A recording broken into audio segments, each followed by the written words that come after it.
everybody, I'm Grant Fluff from Flusher Sports Zone, and welcome back to another YouTube video. Tonight, or I guess this afternoon rather, in a cloudy Gillette Stadium, Week 12 action of the 2021-22 NFL season. The 8-3 Tennessee Titans taking on the 7-4 New England Patriots as Jake Bailey kicks it off. The return goes out to the 26-yard line. That's Dontrell Hilliard, and there is a flag. So we will check the marker. Patriots coming off a Thursday Night Football win over the Falcons last Thursday, and then the Alex Kemper referee holding against the Titans on the kickoff. And then the Titans coming off a loss to the Houston Texans at home as holding is the call. Ryan Tannehill throwing 4 interceptions in the upset defeat last week at home. We're back in Gillette here. Last time the Patriots playing Gillette, Mac Jones perhaps plays best game as a pro, defeating the Cleveland Browns. Tannehill under center, 1st and 10. Puts a man in motion. Handoff goes up the middle and stopped by Lawrence Guy. A run by Dontrell Hilliard. He's knocked down immediately by the veteran defensive end. It looks like we're going to have a second down, about 12 coming up. Patriots doing a nice job just shooting the gap. Hilliard, former Texan, signed after Adrian Peterson got released earlier this week. The Titans also signed wide receiver Golden Tate to the practice squad, but he is inactive today, so we'll get to see Cody Hollister in his place. Lost the one for Hilliard, second down 11. Tannehill steps back, throws down the middle. That one's reeled in to the 18, brought down by Dante Hightower. That is going to be Geoff Swam, former Cowboy and Jaguar, with the catch. Ryan Tannehill, 66.6 completion percentage, 2,681 yards, 13 passing touchdowns to 12 interceptions, with a career-high 4 last week against the Texans. Tannehill, 1 touchdown to 4 picks, 323 yards, 35 of 52. He really erased those interceptions. He had himself a great game last week, but those 4 interceptions, you ain't winning games if you're throwing that many. Here's a 3rd and 3. Tannehill fakes it to Deontay. 4-minute down he goes. They brought the package, and Matthew Judon gets the sack. How about him? He's been a fantastic free agent acquisition for New England. He has 11.5 sacks on the year now. And look at that, just outworking the guard Quinsbury. The right tackle is able to beat him. And then down goes Tannehill. Judon, 11.5 sacks on the year, which is 3rd most in the league. Behind Myles Garrett's one of them. I want to say the second one's probably Aaron Donald, but definitely Myles Garrett's one of them. So putting Judon at 2nd most sacks in the AFC. And Brent Kern will punt this one away to Garner Olszewski, and it lands over Olszewski's head, and the ball will roll to the 31-yard line of New England before it is down by Cody Hollister. 12:34 to go, and now we get to see Mac Jones for the first time. Ginormous win for his Alabama Crimson Tide, and the 4th overtime being Auburn last night. And now we got a flag down, referees gathering.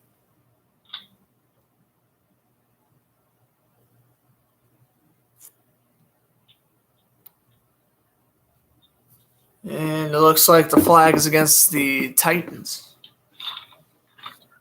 Last time these two teams played, January 2020. Tom Brady's last ever game in a Patriot uniform. That's right. It was the wild card game, which I was on the call for back in Sportscaster days. Oh boy, I had some fun commentating that game.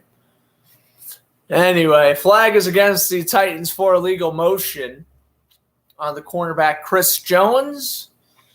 So New England already getting the ball at the 31. I think they're going to get the ball 5 yards closer or a repunt. We're going to get a repunt. 4th and 16. Kern to punt this one away. Good snap. Kern gets it off.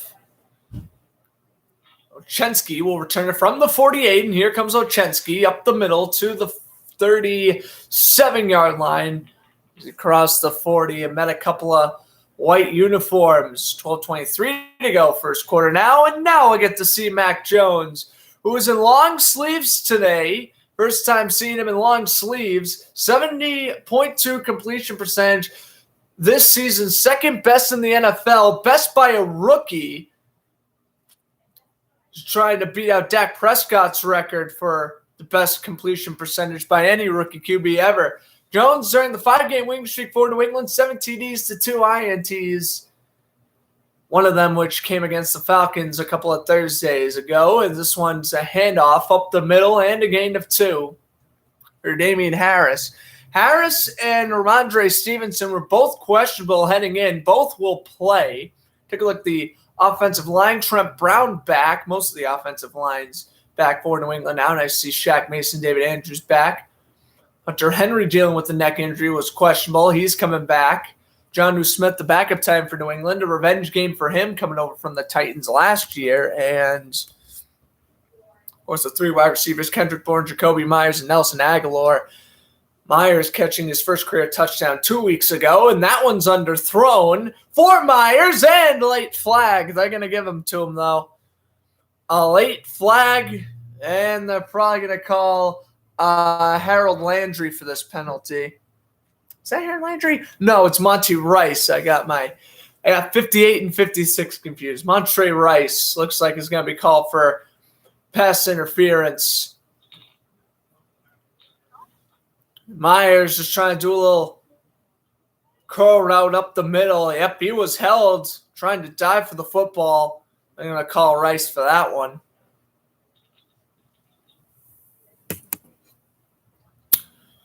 So 1st and 10 for New England.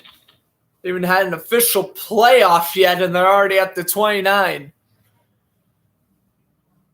Harris, the running back. I guess this is technically their 3rd snap. Harris, 2nd run, will get a yard. New England is a run first, throw second team. Take a look at this defense. Jeffrey Simmons, the defensive tackle, 3rd year. Monty Rice, the rookie linebacker, just got called for the interference call. Jonathan Simon in for the Titans. A little revenge game for him. He's a former Patriot. The secondaries beaten up, of course, on IR is the rookie Caleb Farley. He's out for the rest of the year. A.J. Brown, Titans wide receiver, also placed in IR, along with Julio Jones. Here's the end around to Jonnu Smith, and the former Titan picks up 10 and a first down for New England. Well, boy, I think that's what New England fans want to see most today. Other than an efficient game by Mac Jones, get Jonnu Smith a touchdown. He's just given him a 3-year contract during the offseason. Pushed out hands by Kevin Byard. A first down for New England. They get out of the huddle. Mike Vrabel, of course, head coach for the Titans, former Patriot player, linebacker for the Steelers, Patriots, and Chiefs, playing from 97 to 2010. Inside handoff up the middle. Harris, he's getting stuffed at the line. As that was Byard and Rice combining on the stop. 2nd and 10 for Tennessee's defense, who has been playing pretty well this season. I mean, even last week, they only held Houston to, 22 points. Just the offense couldn't score late. Tannehill made one too many mistakes, and, I mean, they shut down the Rams offense, picking off Matthew Stafford twice. They've done their job against solid offenses, trying to add New England to that list here. 2nd down and 10, ball placed at the 19. Jones will throw down the middle and nearly reeled in with one hand by Henry. Incomplete 3rd and 10 coming up. Well, maybe a slim overthrow, but I think if you're Henry, you got to have that one. Let's take a look here again. One bounced off the hand. Trying to get too fancy with the one-handed snag. 3rd and 10. But Bourne in motion. Patriots will just throw the screen. Brandon Bolden with a stiff arm. Bolden got the first. Wow, how about that second effort? Staying in bounds and getting the 11 yards. Dangerous screen, but Bolden's your power back. James White out for the rest of the year. Let's use Brandon Bolden in a fantastic play. Able to maintain his balance for a power running back to maintain his balance. Insane. And Jones got clobbered at the end of that play as well, but will be first and goal to go for New England. 7th play of the drive. They've gone 29 yards so far. They put Henry in motion. 3 seconds to go on the play clock. Jones to take the snap. Handoff goes. Harris, 2 yards. It's 4 rushes for 4 yards now. Averaging a yard a carry, which, well, it could be averaging no yards a carry. So, of course, if a running back's averaging about 6, 7 plus yards a carry, that's usually what you're aiming for. But right now, Harris is not playing his best game. They put Jacoby Myers in motion. They got Harris in there as the tailback on second down.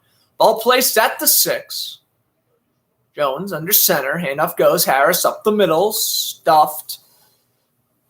Fall forward for a gain of 2. 3rd and goal. Well, he hit the wall, able to fall forward for a couple of yards. 3rd and goal at the 4. Play action touchdown to Jonnu Smith. I mean, I'll at least do some sort of play action. They're substituting Harris.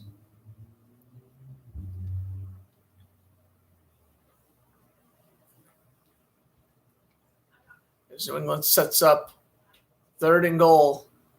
9th play of the drive. They're going to put Bolden in at receiver. Jones under immediate duress. Throws for the corner. Kendrick Bourne, did he get the second foot down? He did. Touchdown, New England. What a magnificent catch by Kendrick Bourne. I mean, hardly any room to make the adjustment. A well-placed ball by Mac Jones. Just his 3rd throw of the drive. And he makes the catch. Great coverage by Kevin Byard. Kendrick Bourne just gets that left foot down, and he definitely has possession. Unreal catch by Kendrick Bourne. And Byard was doing everything right, but trying to intercept the pass, he was just so focused on the man-on-man coverage. Bourne able to jump up and make a very good contested catch. Is now Nick Folk for the extra point. Nails it through. It's 7-0 New England. They score on their first drive after stopping Tennessee with a 3-and-out. Kendrick Bourne. This is his coming out party.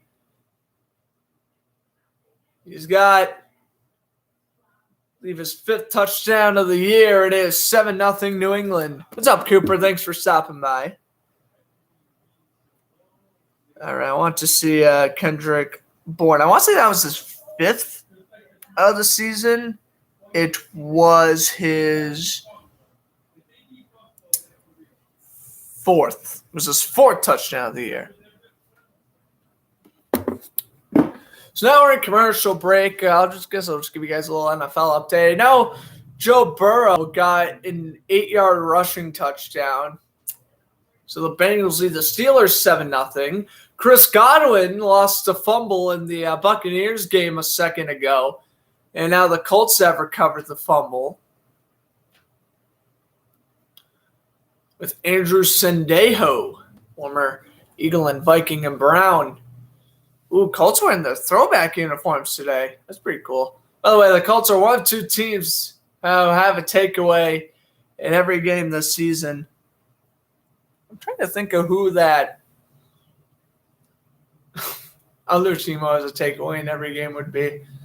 It may be the Patriots. Oh, and Ben Roethlisberger threw an interception a second ago. Going to the 20, to the 10.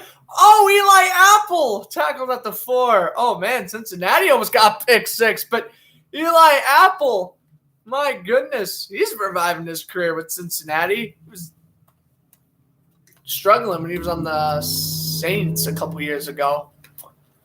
All right. Just figured I'd give you guys a little short update. on that. We're still in commercial break in the Patriots-Titans game, but Tennessee will get the ball back 7-0. Or down 7-0, rather. Excuse me. Then, yeah, Bengals, Colts, and Patriots, only teams who have scored right now. The other games on: Eagles, Giants, Jaguars, Falcons, Jets, Texans, Panthers, Dolphins. Yeah, all those games are scoreless. And the late windows goes the 4:05 kickoff is Chargers, Broncos, and these two games starting at 4:25 Eastern Time. Rams, Packers, and Vikings, 49ers, two very good games. The Sunday night game is Browns and Ravens, and the Monday night game is Seahawks, Washington football team. That is my projected broadcast for tomorrow. If I commentate, that's a major if. I don't know. I might be busy. And the only NHL game on right now, Capitals and Hurricanes, that game scoreless early in the first. Here's your little sports update for you. As Bailey to kick it off, up 7-0. Here's the return from the 3. The 20, and spin and hit hard at the 25 goes Dontrell Hilliard.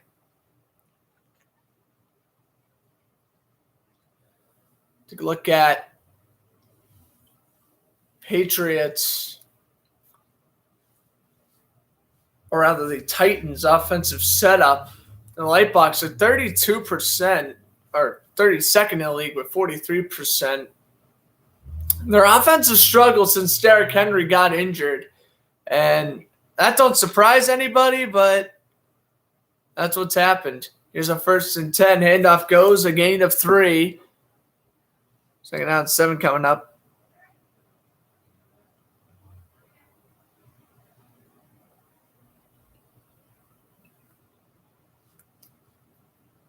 And we got a flag against the Patriots.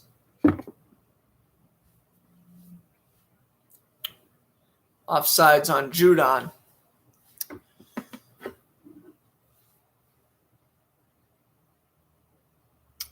So this will make it 1st and 5.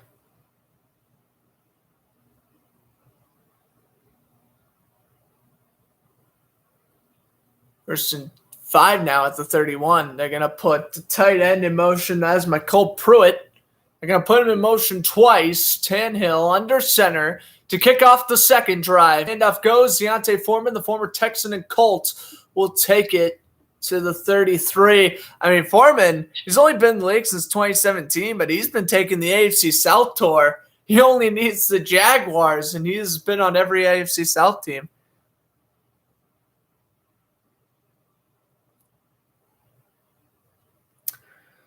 All right, so going to be 2nd down and 1.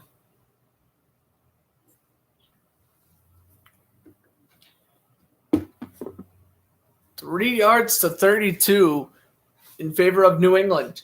They will put Friskner in motion. Tannehill's going to throw down the middle in double coverage. Pruitt makes the reception. Well, he's making the play over Kyle Duggar. And Tannehill, good throw down the middle, and big hit by Duggar at the end of the play, but a completion should have never happened. But that's Tennessee's first down of the game. And now they have Foreman in at running back.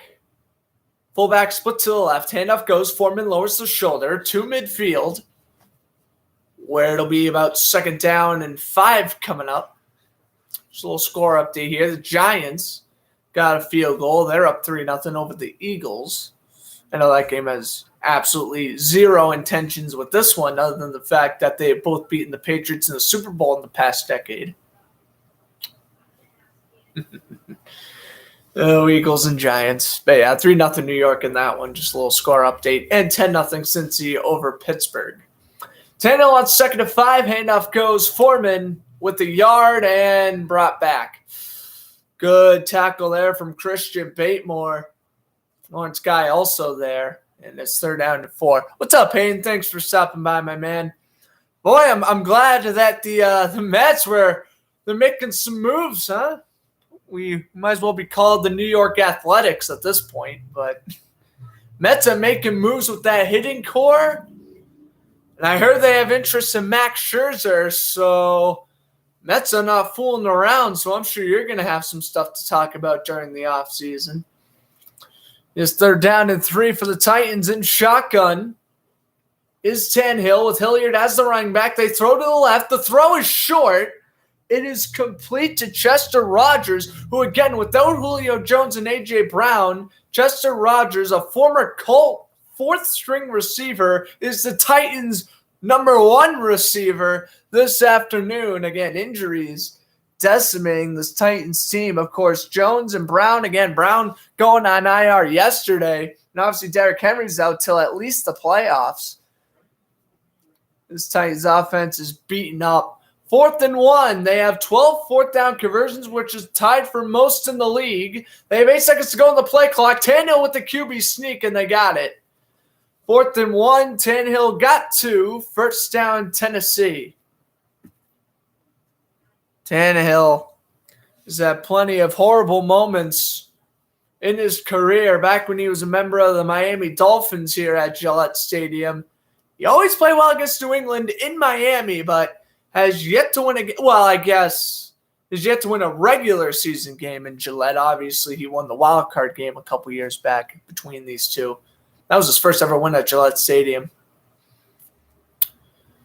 1st and 10. They figured to Foreman. Tannehill rolling out to his left. He's going to run. He is a running QB, and he'll get 11. And out of bounds he goes. That was he was playing it close. Juwan Bentley was ready to just throw him out of bounds. Titans running back since week 9. They've averaged 77.3 rushing yards a game. Derrick Henry on his own, 117.1 rushing yards a game, but he's been out since week 9 with that foot injury again. He's out to at least the playoffs, if not the rest of the season. But I have heard some grumblings that if he is fully cleared to play during the playoffs, he will fight through that. Foreman, need a yard. Hightower with the stop, 2nd and 9 coming up. And, Hightower's calling over the equipment manager or one of the coaches. Oh, yeah. Hightower's in pain coming off the field. I don't know if he pulled something, tweaked something. Maybe someone accidentally hit him in the helmet. Give you an update on Hightower when I get one. 2nd down 8. They'll fake it to Foreman. Tannehill's going to gun it over the middle and a catch. Needed 8, and I think they're going to give him about 13 on that one.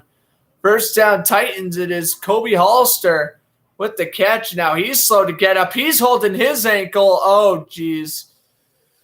This is not good. Back-to-back plays, back-to-back injuries. Yeah, Hollister started to bend at the 22-yard line, and goodness, hopefully he's all right. Kyle Duggar got the tackle along with Adrian Phillips, and you just got to hope that for Hollister and Hightower, they just get better because these injuries are obviously not fun. Well, we already mentioned that Tennessee acquired Golden Tate after releasing Adrian Peterson on Tuesday. Tennessee has also recently acquired cornerback Buster Screen, who was released by the Bears, I think, 3 weeks ago. He must have just signed there. Like I mentioned, they got Dontrell Hilliard from the Texans a few weeks ago as well. And yesterday, we have some quarterback news for the Titans, not concerning Ryan Tannehill, but if we do see another Titans quarterback not named Ryan Tannehill, it'll be Kevin Hogan. Yeah, he hasn't played in the NFL since 2018 when he was a member with the Cleveland Browns, but yeah, I mean, he's been on the Broncos and Bengals practice squads over the past couple of years, so he's still active. But he is called up on the active roster today to back up Tannehill. Logan Woodside, the usual Titans backup quarterback, has been placed on the COVID-19 list due to close contact. So he's inactive for this game. And the Titans yesterday signed former Tennessee quarterback Deshaun Kaiser to the practice squad. He's inactive today.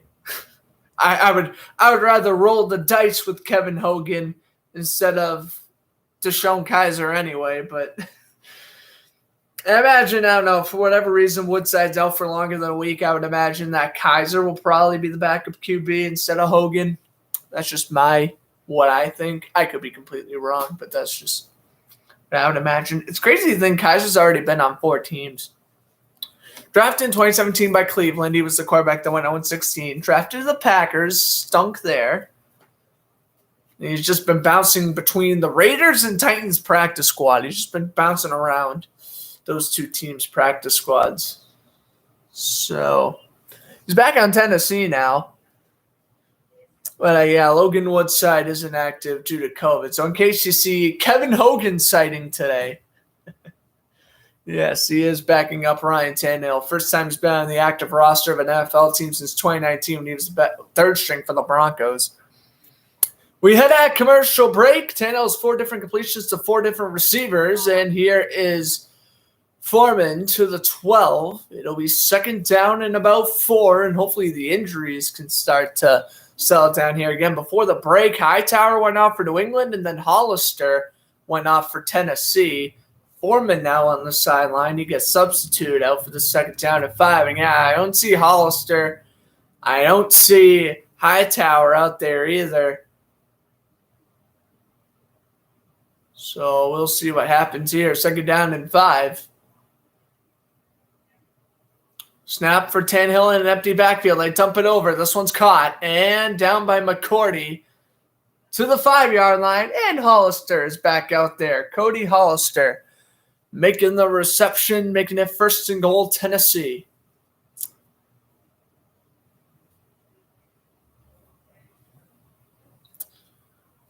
Hollister back out there from his injury. Titans get out of the snap. Hollister will be split to the left. Same with Tannehill. And Hightower's back out there as well. So both players we thought were hurt are back out there. A direct snap to Foreman. Foreman's going to lower the shoulder and go down to the 2. So a direct snap to Deontay Foreman. It's interesting play call. Obviously with Derrick Henry, I'd feel you want to do that. With Deontay Foreman, go deep in the playbook against Bill Belichick. It may help him out. Kendrick Bourne has the touchdown for New England. It is 7-0 Patriots as we reach the end of the 1st quarter, but Tennessee's at the 4-3-yard line. They'll tie it up early. If not, kick a field goal, or New England has an amazing defensive stand. Excuse me. We will see what happens there. I'm trying to see when the Bourne touchdown was. I didn't write it down in the chat. It's probably around like the 10-minute mark. Let me go check that real quickly. Okay. Fluster Sports Zone. Okay. Let's see here. When was the Bourne touchdown? Goes Harris up the middle. Stuffed. Put down in 10. Touchdown. They're going to put Bolden in at receiver. Jones underneath to rest. Throws for the corner. Kendrick Bourne get the 2nd foot down. Down New England. So it was around the 12-minute mark. Okay. That's cool. All right, good. So it was around the 12-minute mark. I'll put that down in the chat. Like it was literally at the 12-minute mark.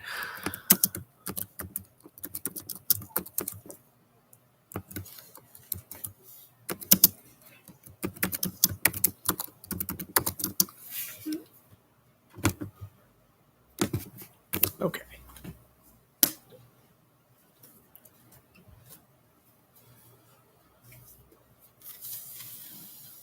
Okay.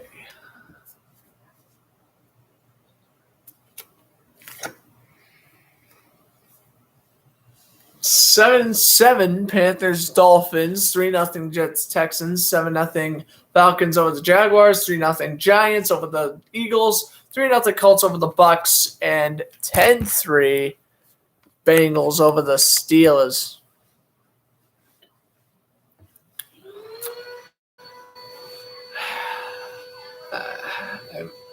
Usually I'm like, oh, I'm sad the Jaguars are losing. I feel nothing today, man. I'm so done with them. Trevor Lawrence, the greatest quarterback prospect since many would argue Peyton Manning, which is 1998, essentially. And they just aren't using him right. It's making me so upset. I'm literally turning into a Chargers fan. It's bad. It's getting bad. Here is, they put Westbrook kind of motion. The handoff goes, and it'll be 3rd and goal coming up. Hilliard got the carry, got a yard. And as Hilliard was trying to walk back to the huddle, Lawrence guy just stole the ball from him. Oh my goodness. That is funny. That Lawrence guy, that was smooth. That was hysterical.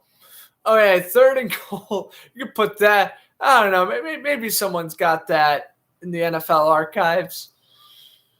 Someone was paying attention to that. All right, 3rd and goal for Tennessee. They're at the 1. I would imagine they go for it if they don't get it here on 3rd and goal, but I guess we'll see after a 30-second commercial break. Timeout Patriots. I guess they didn't like the look. I think it's just remarkable that we're only 3 drives into this game. Well, actually, wrong. We are. Never mind. We're 6 drives. Never mind. I thought we were only 4, but no. This is the 5th drive of the game. Patriots and Titans both gone twice. Tennessee has punted. New England punted, then scored a TD, and here we are. 3rd and goal for the away team. Judon trying to pump up the crowd here at Gillette. They got 3 receivers bunched to the left. 3rd and goal. Gonna throw the screen. Hollister. Oh, he fell. It was Westbrook Akeem who caught it. And he fell at the 1 and was downed. It's going to be 4th and goal, Tennessee. Oh, rookie mistake. He's trying to dive in. He definitely is down or should be downed at the 1.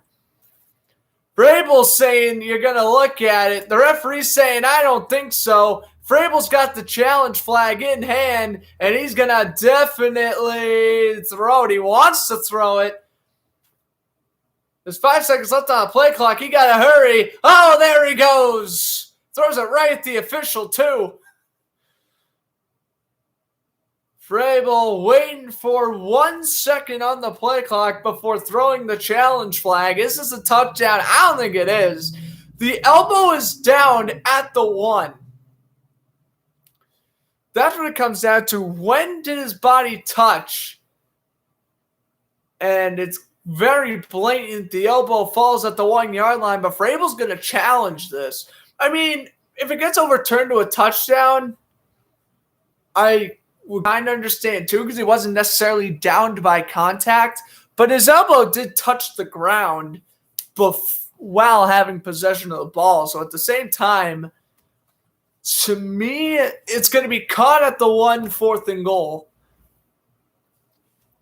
But I would rather be a commentator than an official, so I can't go deep into Rule 36.3 of the NFL rulebook. I will not be doing that. Also, next Saturday, at least it's the plan next Saturday, I plan on basically, I guess I'll just give out my schedule this way.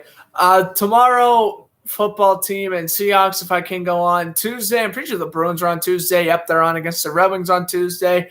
Wednesday should be Power Skate. Maybe Flyers and Rangers, and then Galaxy and I were thinking about a live reaction for that. Thursday will be Thursday Night Football, which is Cowboys and Saints. Friday would then be, I don't know if I'm commentating on Friday. Saturday, though, I would like to commentate next Saturday. Georgia versus Alabama, number 1 against number 3. I know I don't commentate much college on this channel, but oh my gosh, Georgia versus Alabama. That's going to essentially be the 1 and 2 seeds going at it. That's going to be a very tough game to pass up on broadcasting. So I think next Saturday at 4, I'm going to at least try to do that. And then next Sunday, it looks like I'm going to be back to my busy schedule on Sunday. However, 425 games are out. But I'm thinking maybe I could call Chargers Bengals, maybe, or Dolphins Giants, or not Falcon Bears Cardinals. That might be a decent game. Colts Texans, no. Eagles Jets may be a good one. The Jets have never beaten the Eagles before. Random information in regular season games. So I don't know. Maybe I'll commentate that one and hope the Jets actually win a game against Philadelphia for once. But that's for next week. Tennessee, by the way, they're 4 for 4 on coaches' challenges this season. No! It's no good. Randy Bullock bounced it off the upright. And the Titans miss a field goal at the 1-yard line. Oh my goodness, Bullock missed. Bounced off the upright, wide to the right. That is unreal. How do you miss? How do you miss? That was shorter than an extra point. Wow.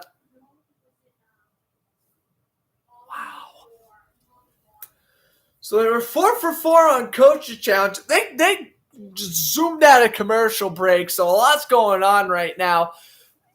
Was that a field goal or was that an extra point?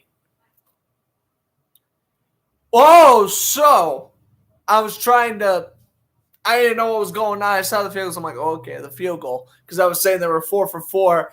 I didn't know if they were 4 for 5 or not. Okay, so just to recap what just happened, because the CBS did an awful job coming out of that commercial break. As we take a look at Chensky returns it to the 20. So CBS did not do a good job with that coming out of commercial break thing. So here's what happened. The touchdown's good. Nick Westbrook-Hill has caught the touchdown, but Bullock bounced the extra point off the upright.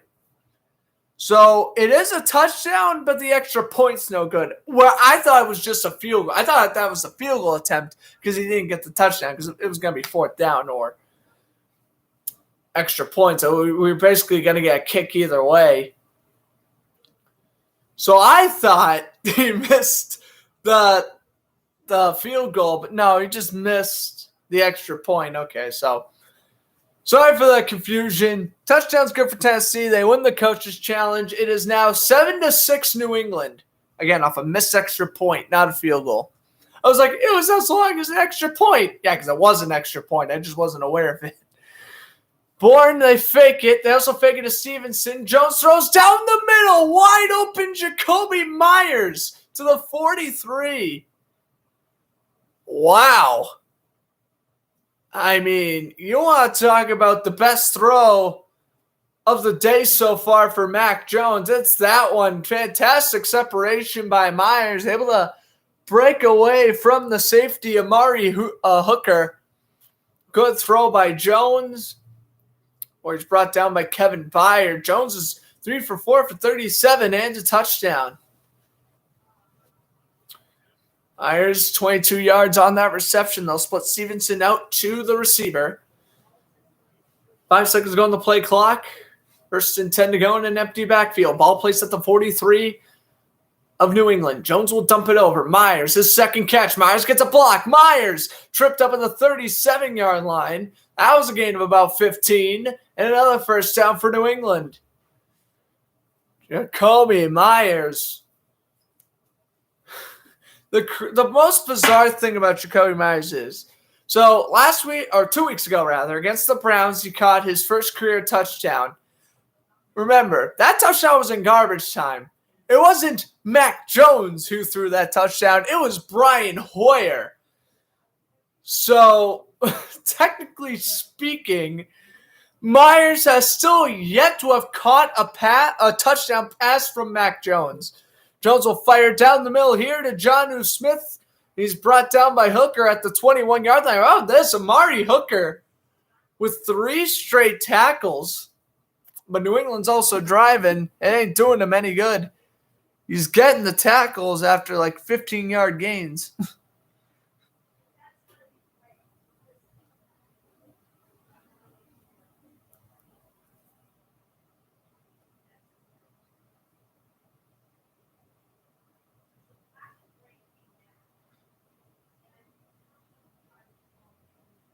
All right, 1st and 10. Ball placed at the 21. Jones throws over to his left. Smith, first down, 12 yards. Amari Hooker again. Amari Hooker has now 4 straight tackles. This is unreal. Good for him. But good, Jonnu Smith, nice play. And then, yeah, it was a tackle there from Hooker. But his 1st and goal off the 2nd straight catch by Smith. Jones under center. They're going to put Stevenson in motion. We'll set him up in the backfield. New England had 4 first downs in their last 4 plays. Pitch goes to the rookie. Ramondre Stevenson gets a block out in front by Kadarius and Trent Brown, but he's wrapped up after a gain of 3 by Jeffrey Simons. It's going to be 2nd down and goal.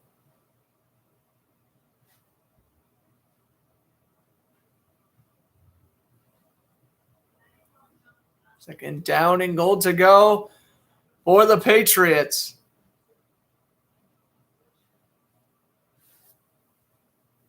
Jones will take the snap under center. Handoff goes. Stevenson up the middle, and he gets a yard. It's going to be 3rd and goal.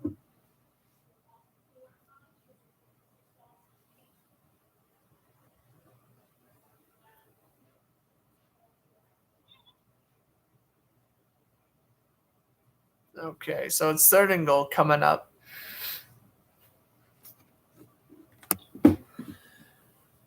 As this has been a very quick drive for New England. I give him credit. Jones yet to throw an incompletion on this drive. Here's the snap under center. Jones pumps, throws, end zone shot, and he overthrew, or actually underthrew, Hunter Henry. Pressure was in his face. And it's going to be 4th and goal, and I'd imagine we'll see a Nick Folk field goal. Oh, I would go for it if I'm New England.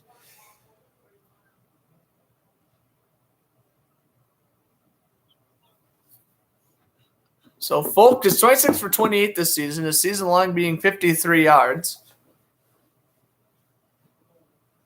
22-yard chip shot, just as far as the Bullock missed extra point.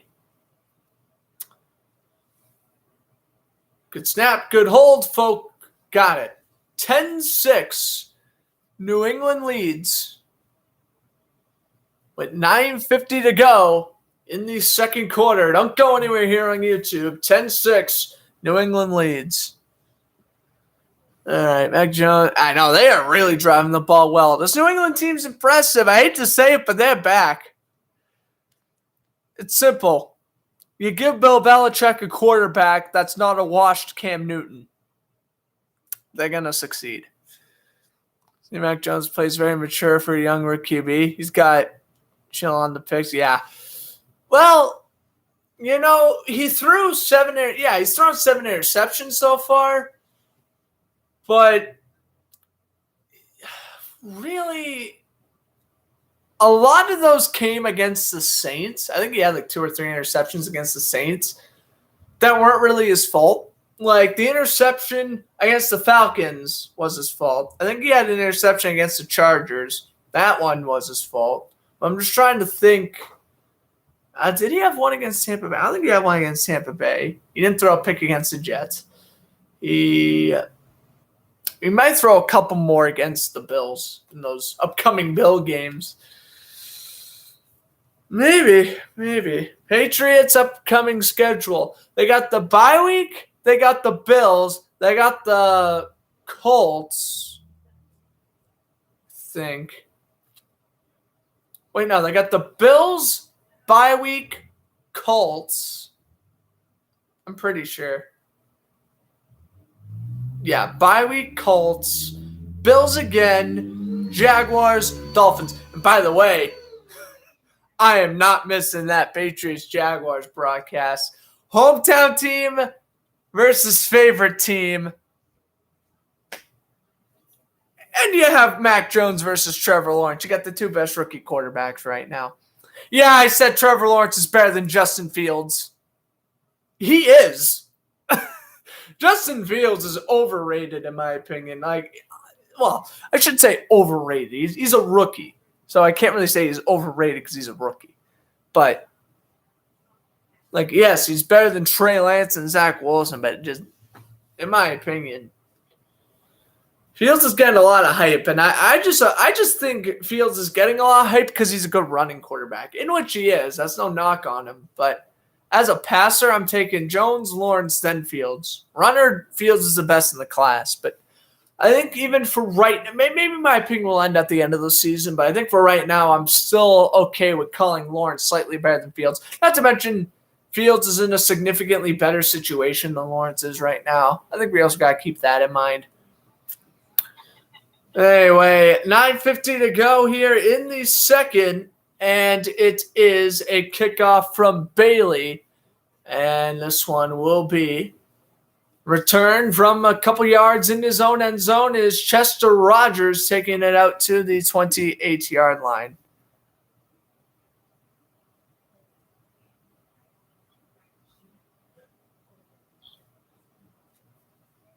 All right.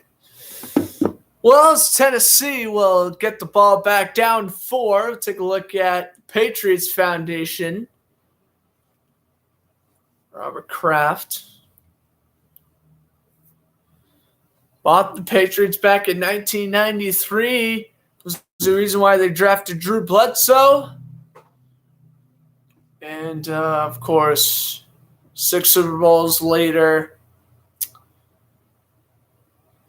he's just been amazing. We have an injured Titan on the field. 9:44 to go here in this first half, and we're heading back to another commercial break. My goodness, this has been a commercial-filled first half, and it's somehow only been 48 minutes. I feel like it's been way longer. All right, we'll quickly hop on to red zone. Here is Tyrod Taylor, third and 6 in the Texans-Jets game. I picked Houston to win this game. I guess I should kind of go through my picks while I'm here. Tampa Bay took a 7-3 lead over the Colts. Okay, so I'll go take a look at my picks here. So I was 2-1 on the Thanksgiving games. I got the Bears, Lions right, and Bills, Saints right. I did pick the Cowboys over the Raiders. I was close to picking the Raiders, though. Showed up. I was swept the Thanksgiving games. But 2-1. And then I got the Bengals over the Steelers, Bucks over the Colts, Eagles over the Giants, Falcons over the Jaguars, Texans over the Jets, Panthers over the Dolphins, Patriots beating the Titans today. That's my prediction anyway. The Chargers will beat the Broncos, Packers will beat the Rams, Vikings will beat the 49ers, Ravens win on Sunday night, Seahawks win Monday night. Oh, but I want to pick Washington, though. I really want to pick Washington, but I'm doing it again. For the third week in a row, I'm going to break my heart and pick the Seahawks and probably get it wrong.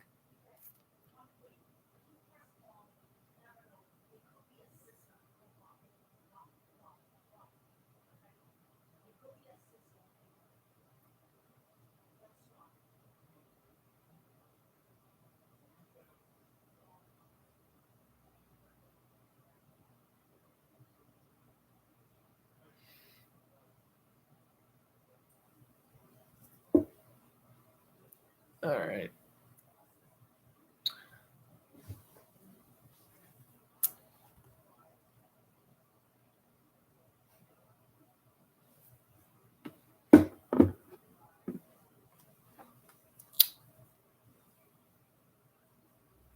And by the way, the only NHL game right now is Hurricanes Capitals, and that game is scoreless in the first intermission.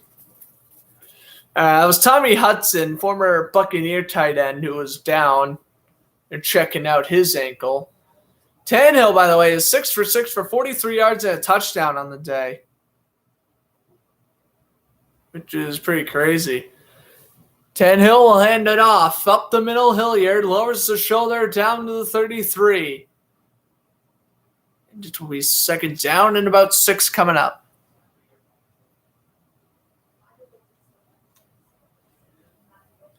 It was Leonard Fournette off a 1-yard touchdown. That's what Tampa Bay took the lead over Indianapolis. Second down 6 here. Tannehill under center. Got Hilliard in the running back, or in the backfield, rather. Ball placed at the 32 of Tennessee. They fake it to Hilliard. Tannehill throws to Hilliard. Oh, and he is smothered. What a hit by Adrian Phillips. And there's a flag down. Wow, Tannehill, that was a hospital pass if I've ever seen one. Oh, and they're going to call roughing the passer against New England on Matt Judon. So the outstanding hit by Phillips is all for naught. Yep. Hit him as the ball was thrown. Can't do that. But what a hit by Phillips, though. Oh, my goodness.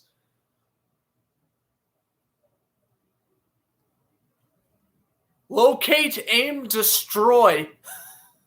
That was a ridiculous hit by Adrian Phillips. Yeah, it's all for naught because Matthew Judon got called for roughing the passer, which was a proper one. I like to argue with the refs, but can't argue on that one. Here's a handoff to Foreman up the middle and a gain of 2. They're now past midfield, and a Titan lineman. Or is that a tight end? That's Swam, the tight end. Should be in theater. What a flop that was. Think back at the 48, I think it was Lawrence Guy who got up next to him. I think gave him a little bump and he fell down to the turf. Here's the pitch to Hilliard. And he's got blockers ahead, and Hilliard will step out of bounds. Need 8. He'll get about 13 on that run. And Tennessee now well inside field goal range. Take a look again here. Nice halfback toss. Good blocking by the offensive lineman out in front. J.C. Jackson's been shut down quite a bit in this game. Tennessee has 56 rushing yards compared to New England's 21. And up goes Hilliard up the middle, and he'll get 3. It'll be second down and 7.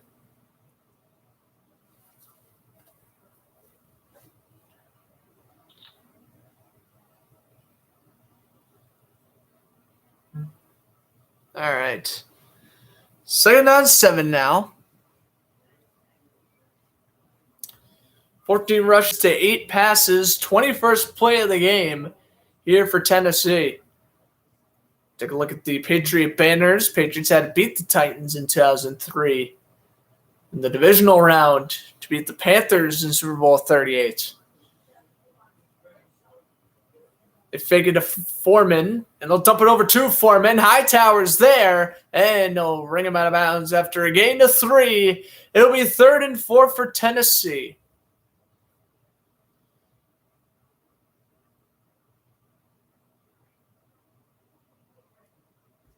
All right.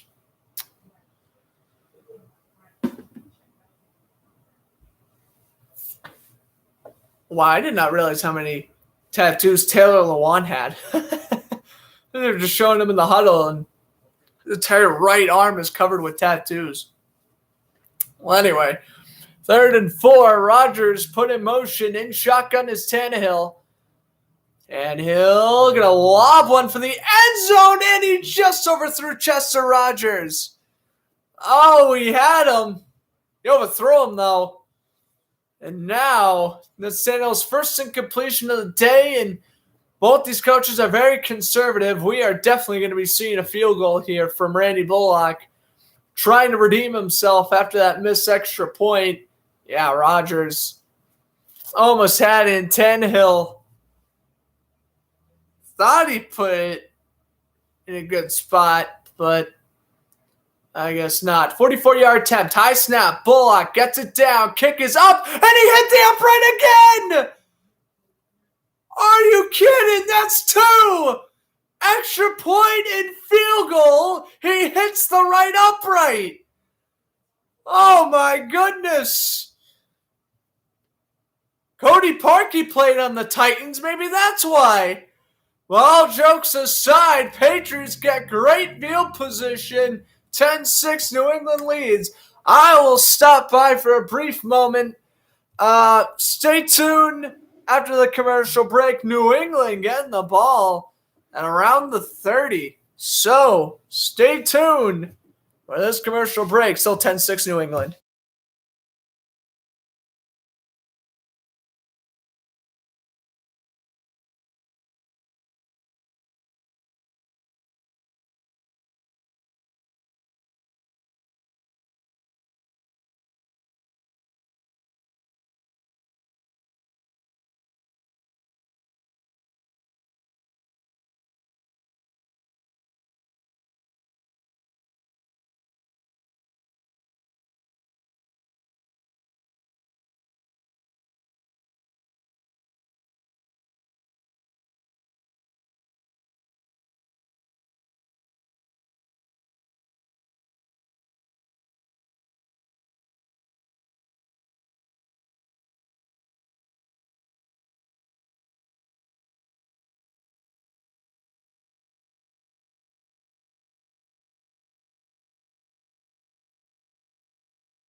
Just heading out of commercial break. New England is getting lucky. Andy Bullock hit the right upright on the extra point after the touchdown back early in the second, and just hit the extra point, or just hit the upright again. That one from 44 yards out, and the Patriots will get the ball at the 34-yard line. Very good field position. But Jonnu Smith in motion. Here's Jones. Under center, fake it to Harris, and he'll dump it over. Damian Harris, good blocking from Wynn, good blocking by Andrews, and he gets 11 yards. And Harris is brought down, and I'll tell you one thing, poor Damian Harris, man, makes the catch. And look at this. Andrews almost falls right on top of Harris. Oh boy, I hate to see that. A good run, or a good, rather, screen pass. Then your center falls on top of your skinny running back. That wouldn't be good. 1st and 10. They fake it to Harris. Oh, no, they will hand off to Harris. They lost 3. But a flag is down.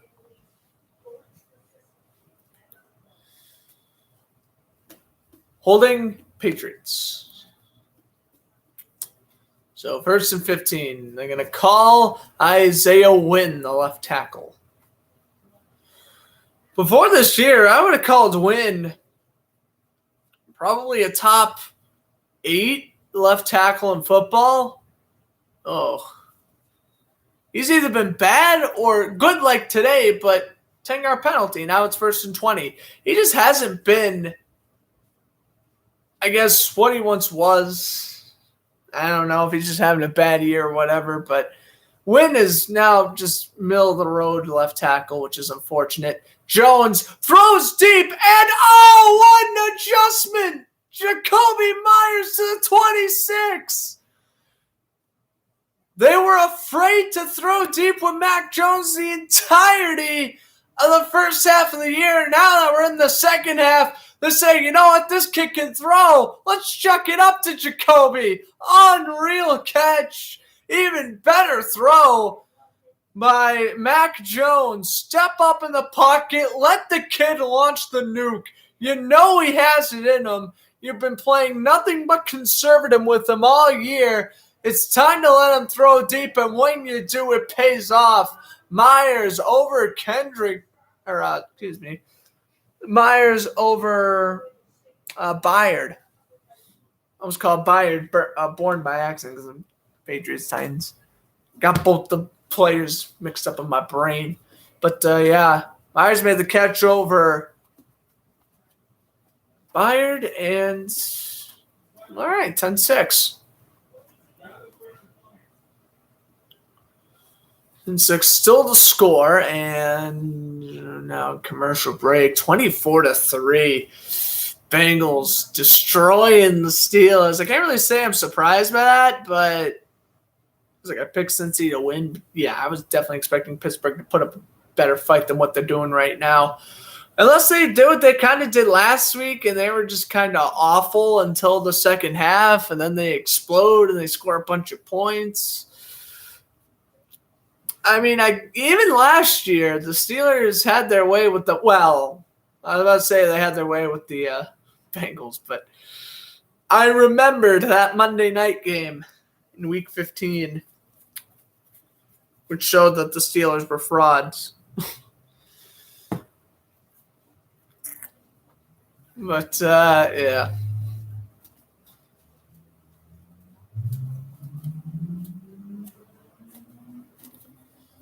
All right, just on red zone for a second. It's 10-7 Colts over the Bucks. Ball placed at the 43. Let's see what Carson Wentz has in store here. They put Zach Pascal in motion.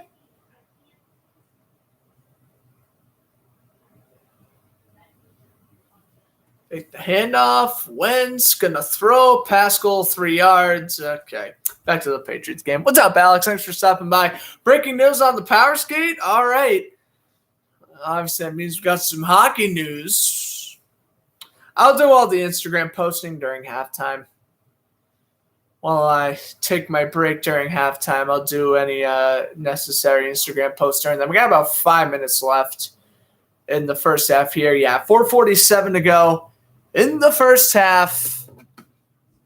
Still 10-6. New England driving after Jones chucked up what seemed to be about a 40-yard completion to Jacoby Myers.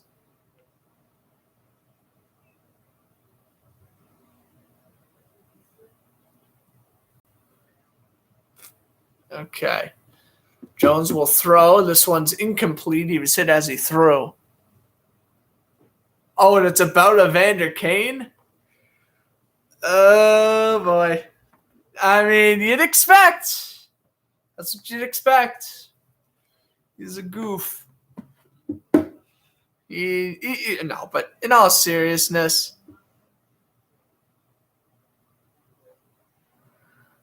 the guy should be thrown out of the league. He's a joke. Handoff goes. Stevenson gets a gain to 2. I mean, Evander Kane's just gonna do his thing. He's broke. His ex-wife hates him. His own teammates don't even care for him anymore.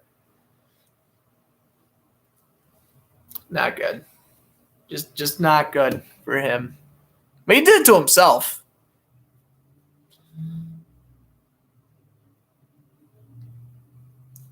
They're down at 9.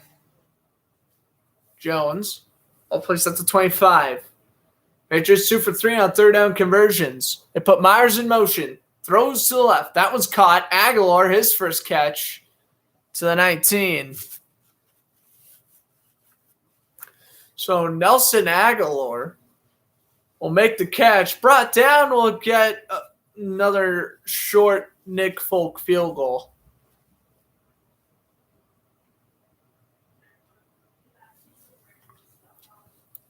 Holton able to get the tackle along with Holden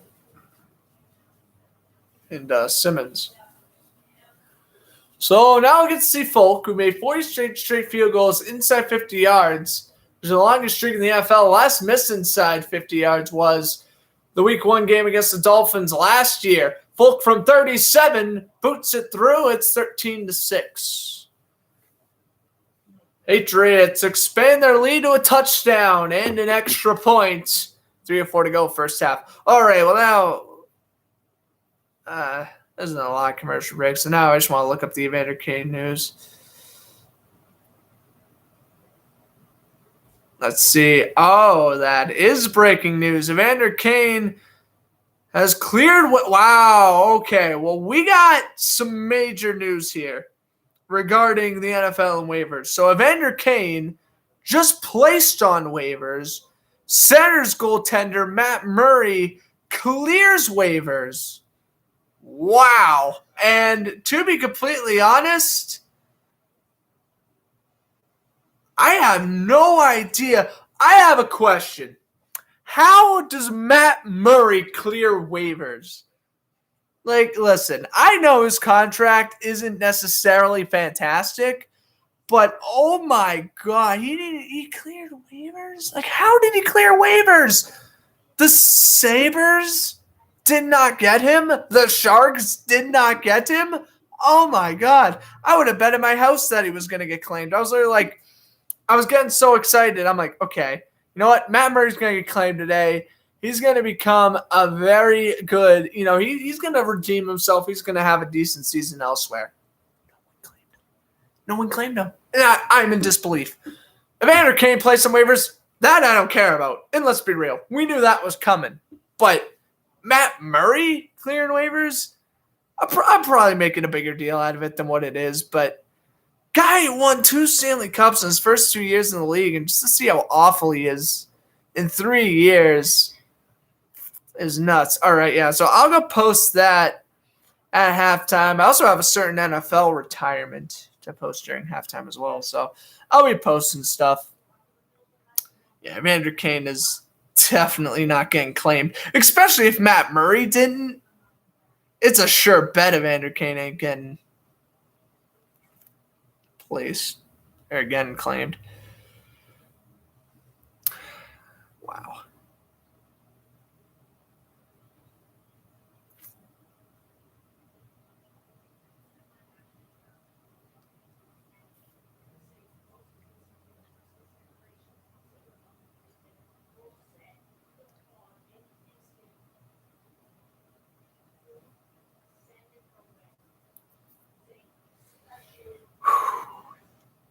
Okay, we had some NHL news right there. Evander Kane and Matt Murray. Nuts. And even more nuts is the Matt Murray news, in my opinion. All right, the touchback off the kickoff. And now we get to see the Titans offense once more. 3:04 to go in the first half. I'd have you with us here on YouTube, everybody. I'm Grant Fluff from Fletcher Sports Zone. Week 12 of the 2021 NFL season gotten underway with basically the 1 seed in the AFC on the line, or I guess really the 2 seed. Well, not really, because the Bills are in first place right now. But here is Hilliard with the handoff and a gain of 13, brought down by Judon. All right. So, yeah, I got 2 Instagram posts. Of course, go follow Fletcher Sports on Instagram for daily sports news if you haven't already. We got some stuff to post during halftime. Matt Murray will play in the AHL. Yeah, I know. I'm posting that stuff when this game reaches halftime. But, yeah, I know. That is nuts. I'm probably overreacting about the Matt Murray, but I'm shocked he didn't get claimed. Flea flicker. Tannehill throws, and it's Hollister with the catch. Well, that's not bad. Kobe Hollister. No, that's Westbrook Akine. I'm getting way too sidetracked right now with the news. It's Westbrook with the grab. First down at the 38. All right. Stay focused here. 2-minute warning. Oh, screw it. I'll just post it now. What's the 2-minute warning? All right. 2-minute warning. It is still 13-6. Patriots in front of Tennessee, but the Titans trying to get one in there before the end of the first half. So we'll see what happens.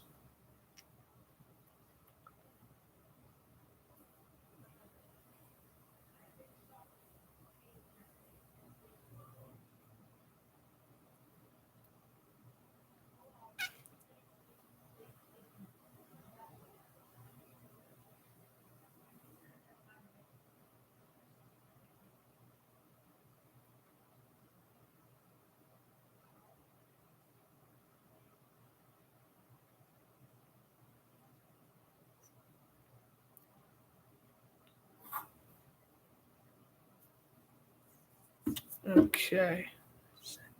Senators. Now I gotta tag them. Senators, Sharks, Evander Kane, and Matt Murray. All right, well, at least get. Oh, yeah, that's right. You can't tag Evander Kane.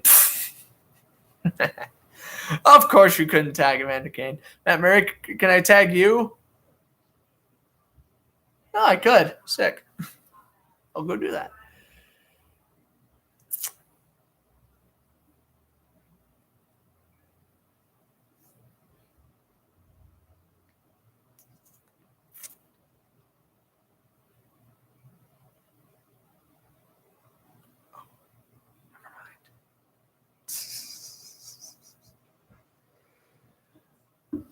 Never mind. That was a blunder on my part. That's not the right Matt Murray.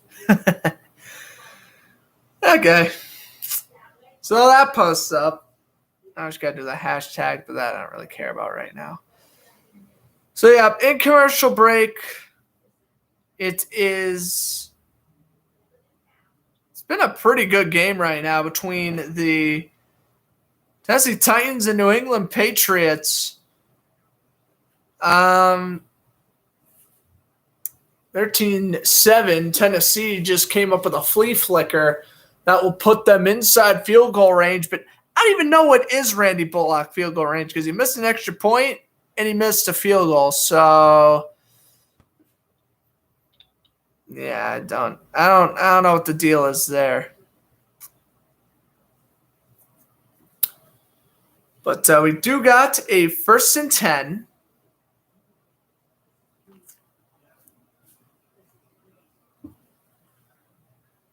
And we got a 1st and 10 for Tannehill. Ball placed at the 38-yard line of New England. Here we go. As this one's bad at the line and incomplete. Batemore, the rookie out of Alabama, bats that one down. And it's incomplete. Make it 2nd and 10 for the Titans.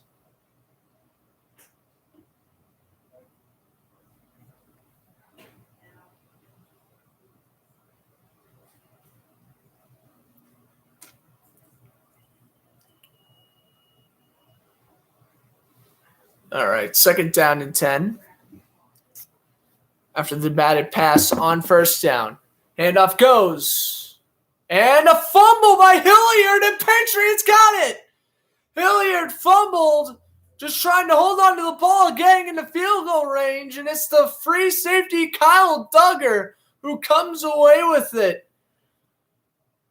Boy, he has done a fantastic job replacing Patrick Chung, another looking good drive for the Titans. Stopped short. It is the defensive tackle, Devon Godshaw, who punched it loose and able to fall on, and it was kicked by Antonio Bryant, and just able to fall on top of it is Duggar. Wow, what a turnover for New England. And now they can tack on some more points before heading into the half. Here's Jones in the first turnover in the game as the snow begins to flow here in Gillette. They fake it, dumps it over underneath Stevenson's first down. Stevenson breaking off a tackle, brought down at the 49-yard line. And it will be 1st and 10 for the Patriots. Ball placed at the 49-yard line of Tennessee.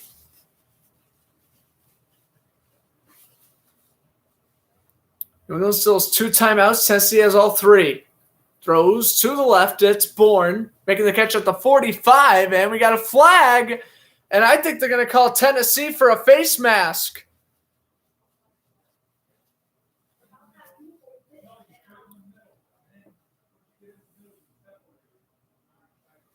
I think they're going to penalize Janoris Jenkins.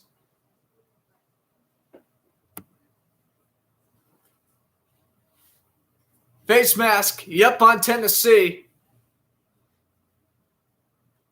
Yep, they will call it on the former Pro Bowl corner. Janoris Jenkins was released by the Giants in 2019, just hasn't been the same. He spent some time on the Saints, wasn't fantastic, signed with the Titans this offseason. And the self-proclaimed Jackrabbit is getting called for a face mask.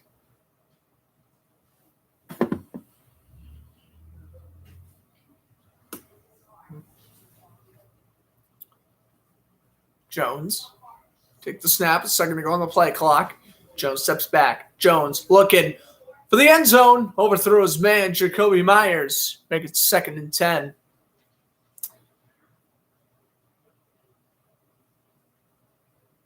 Jones is taking quite a few deep shots in this game already.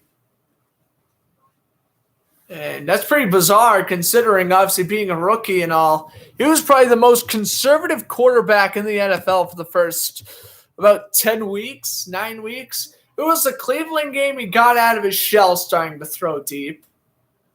Against the Falcons, he tried to throw deep a few times. Sometimes it worked. However, he did throw an interception. And today, he's just playing outstanding. They dump it over to Stevenson, get a gain of 2, maybe 3. 3rd down coming up. Patriots. I feel, and they'll give Stevenson 3. I feel New England's just they're doing their job, but they gotta start scoring more than field goals. If they really want to separate themselves from Tennessee, you can't kick a field goal on this drive. Oh, and then give Tennessee a minute. Like, come on. Here's Jones stepping back, throwing, and he's got Henry and he overthrew him. Oh, he overthrew a touchdown to Hunter Henry. Well, that's what I mean. You throw deep. Sometimes it pays off, sometimes it doesn't. At least it's not a turnover. But, oh my goodness, does that hurt? That's painful. Hunter Henry, 5 yards ahead of Kendrick Byard, and just Jones overthrew him. Ridiculous. 44-yard attempt for Folk to make it 16-6. Good snap, good hold. Folk got another one. 3 for 3 on the day, and it is 16-6 with 58 seconds remaining here in the first half. After the Hilliard fumble, New England cashes in with a field goal.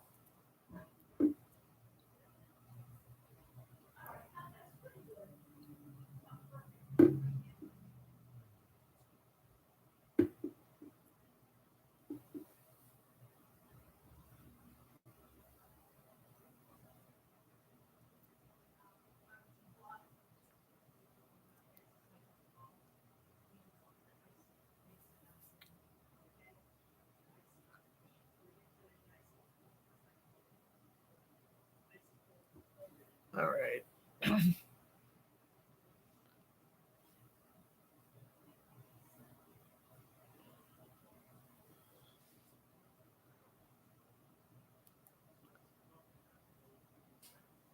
Checking if there's any other sports news. Some other news that happened earlier this morning. The Rays signed pitcher Corey Kluber to a 1-year, $8 million deal.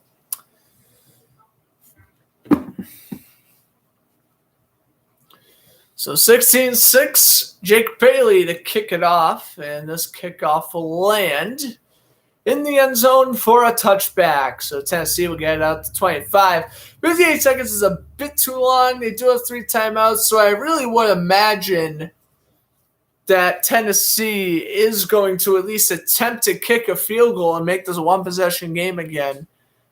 As Thanksgiving just passed, I think it'll be a good time. If you didn't tune into the Bruins Sabres broadcast on Wednesday, hope you had a fantastic Thanksgiving, spent some time with you and your friends, and you completely ignored Matthew Judon and Mac Jones and ate some mac and cheese and pumpkin pie. Referring to last week, Judon and Jones were on sports radio here in Massachusetts, and they explained what they liked and didn't like during the Thanksgiving table. This is caught over the middle, and Frischner fumbled. Is this a live ball? No, the officials say he's down. Oh, my gosh. Tennessee was almost caught napping. Near another turnover, but man, dodging a bullet there was Adam Fichtner. Is the ball out? No, it's not. Ball came out after he touched the ground. Devin McCourty almost whiffed on the fumble recovery. Oh, by the way, it is 31-3, Cincinnati over the Steelers. Good Lord. Well, there's Joe Burrow's statement game.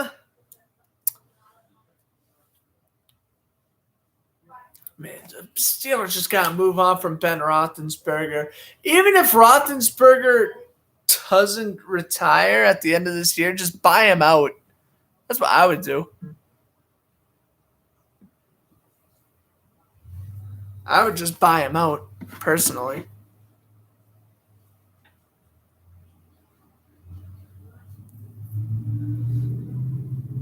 Okay.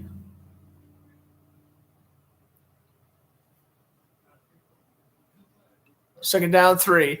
Tannehill steps back, throws, and a dropped interception by Van Noy. Van Noy had a pick 6 against the Falcons late in the fourth quarter off Josh Rosen, and he almost picked off Ryan Tannehill, which would have gave New England at least another field goal. Good pressure by Dietrich Wise Jr. Then Tannehill throws a sidearmed pass that I guess was intended for Westbrook. He was still about 10 yards away from the ball when Van Noy almost picked it off. Now he put Rodgers in motion. 3rd and 3. Tannehill with the inside handoff. Hilliard breaks free. First down and more. Dontrell Hilliard breaks away from Devin McCourty to the 10. Touchdown, Dontrell Hilliard. Well, after back-to-back near turnovers, Tennessee finally gets their big play. Huge run to the left side. A 64-yard touchdown, or actually no, a 67-yard rushing touchdown by Dontrell Hilliard. And that is massive points for the Tennessee Titans. That's what you got to do. Run up the middle. It eventually worked. New England, a fantastic run-stopping team, did their job. They gave up the touchdown there. Extra point is good by Pollock. He does not miss. I'm stunned. He doesn't miss in Tennessee. Wow, they got momentum. They got momentum heading into this halftime now. What a run by Dontrell Hilliard.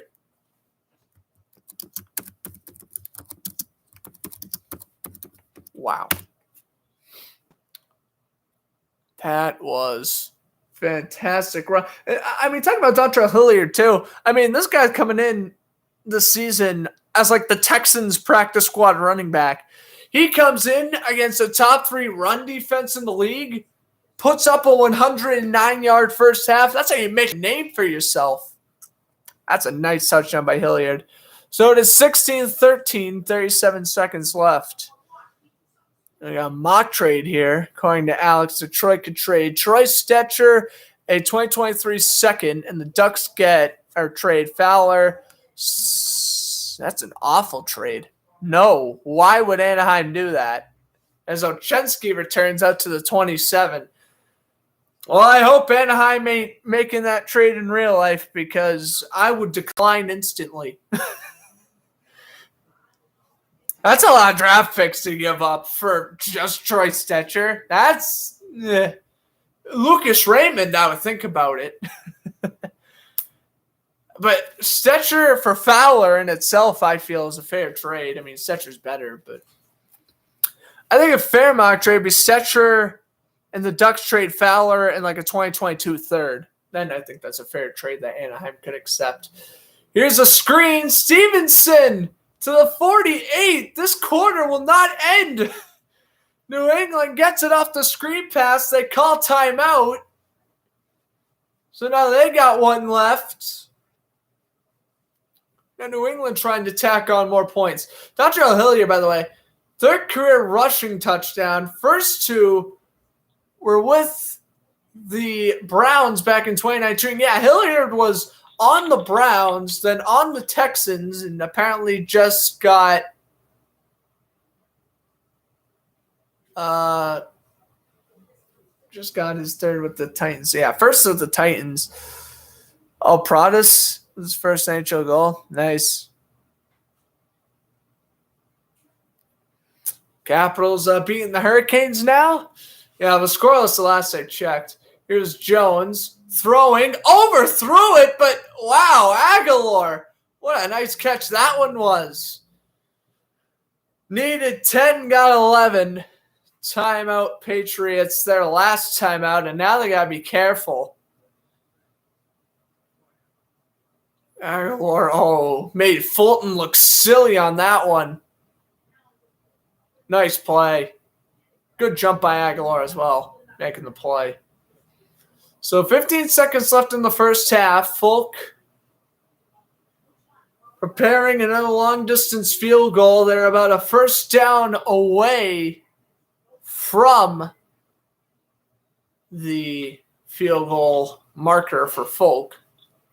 1st and 10. And now Tennessee burns the timeout. So both teams call a timeout. Patriots use their first. Tennessee now down to 1.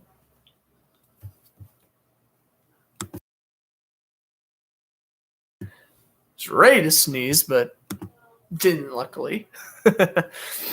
And now Finland has a new Olympic threads for the repeat. Oh, nice. Good for Finland. By the way, longest field goal made with the Patriots, by the way, for Nick Folk. It was 53 yards. That was against the Falcons last week. Longest with the team. And, of course, Folk's been here since 2019 after he beat out Goskowski for the kicking job during the 2019 offseason. Here is Jones throwing to Bourne at the field goal line. So at least now they're in Folk's range. It is going to be 2nd down, about 4 coming up. I would like to say, even though it's just sprinkling snow, this is the first time Mac Jones has played in snowing conditions like this. Remember, he went to college in Alabama. It don't snow in the South. And I got to tell you one thing, he has adjusted very nice with this very soft snow weather. Jones will roll it to the left. Jones going to run. No, he's going to throw. Sideline catch by Myers.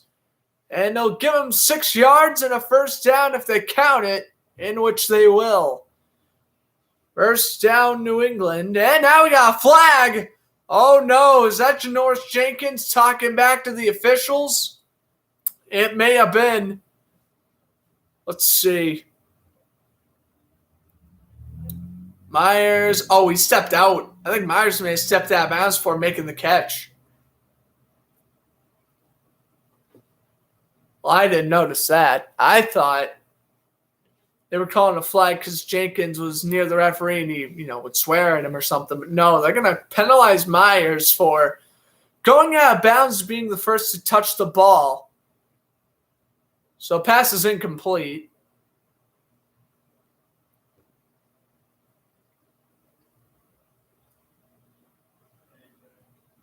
Yeah, that left foot's out of bounds. Proper call by the official. So now they'll bring out Folk after the loss of down.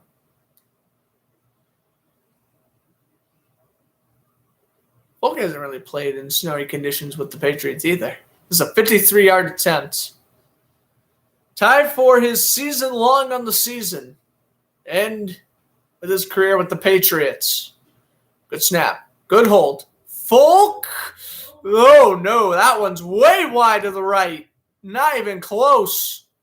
So Nick Folk misses a kick in Tennessee. What momentum do they have here? A 67-yard rushing touchdown by Hilliard. And then obviously with the snow, that football must feel like a brick for Nick Folk to kick 53 yards. Missed that one to the right. Third missed kick of the season. Second, or actually all three misses came from over 50 yards. With 2 seconds to go in the half, Tennessee will probably just take a knee and go to the comfort warmth of their locker room. But, yeah, they're just going to take a knee here. Into halftime we go. The Patriots will receive the second half. Tannehill with the knee. 16-13.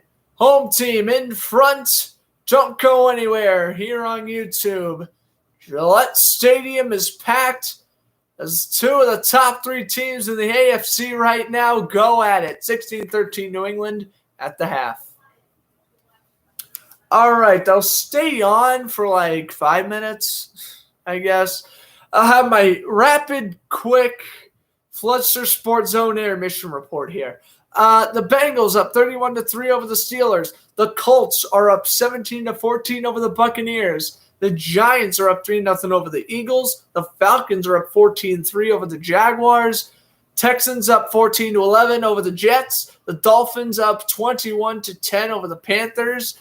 And, okay. So now for the later games, Chargers, Broncos, Rams, Packers, 49ers, Vikings, and the Sunday night game, Browns and Ravens. Monday night game, Seahawks football team. Next week begins with Thursday night football, Cowboys and Saints. Should be a pretty good game, but I got the Cowboys winning that one, but we will see. In the NHL realm, we have a 2-0 lead for the Capitals. Like Alex said, I guess Protas scored his first career goal. The other goal was scored by who else than Alexander Ovechkin. So 2-0 Washington over Carolina there. Lightning and Wild tied at 1. And then later tonight, we got the Bruins in action against the Canucks. Nice little 2011 rematch there. We also have the Sharks and the Blackhawks, the Flyers and Devils, and Maple Leafs and Ducks. And then for the NBA side of things, starting in about an hour, we got Warriors and Clippers. And starting in about 3 hours, we got Bucks and Pacers, Kings and Grizzlies later on, Celtics and Raptors, and Pistons, Lakers.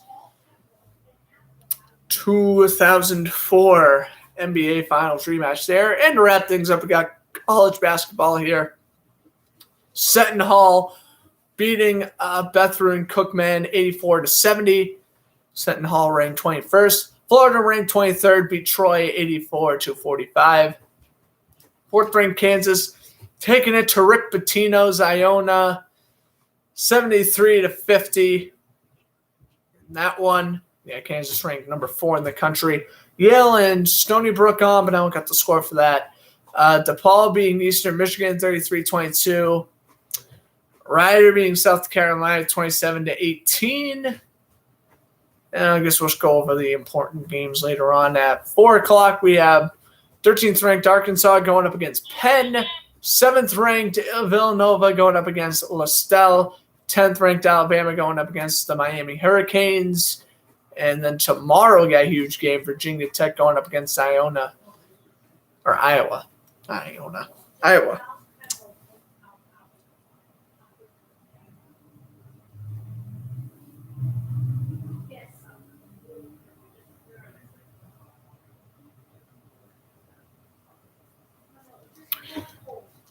All right, those are all your sports scores. So, I guess right now we'll take a look at red zone. The Colts are in the red zone, and they just threw a touchdown to T.Y. Hilton. Wentz to Hilton on a 4th and 1 in Indianapolis now extends their lead to 9. Right as I click on red zone, the Colts score, and oh man, I really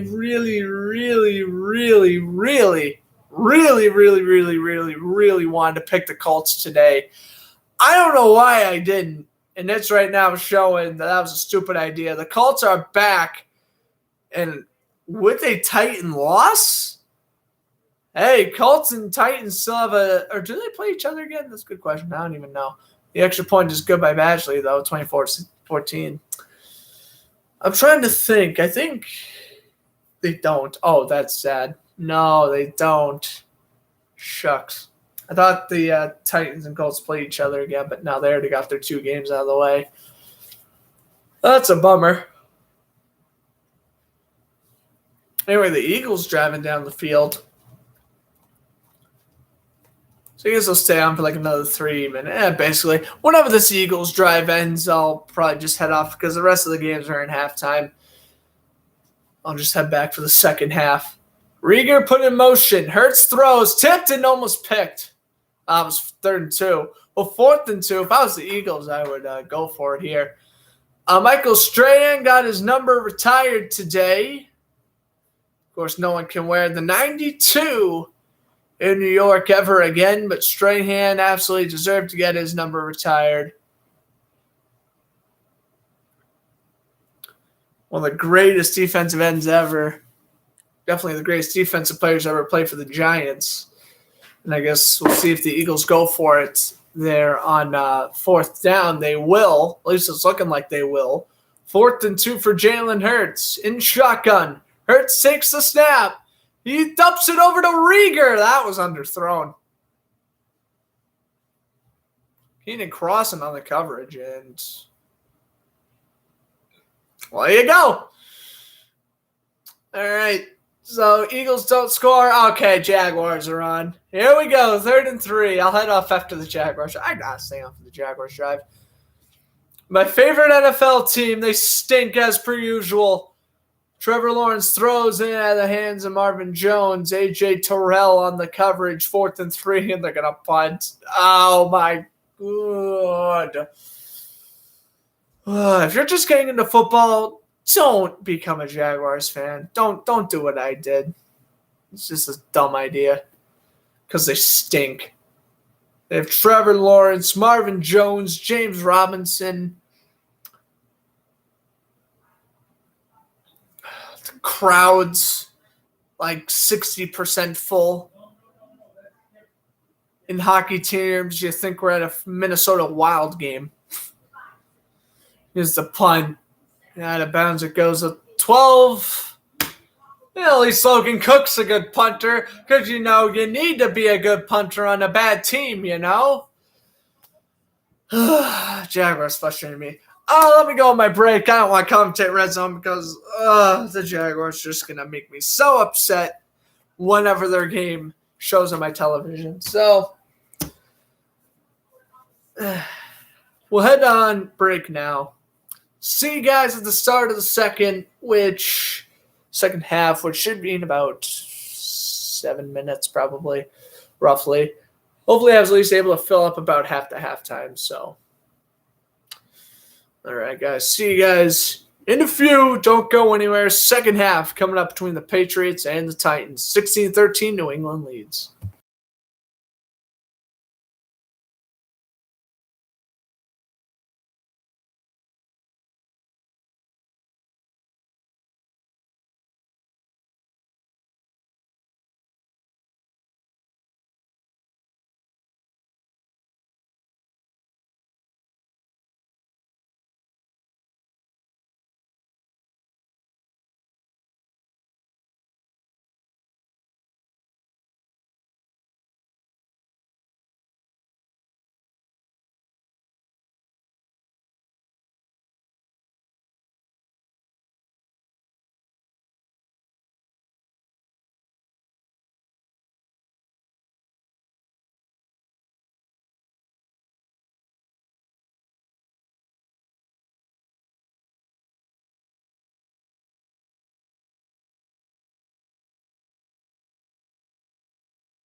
All right, third quarter is about to get underway.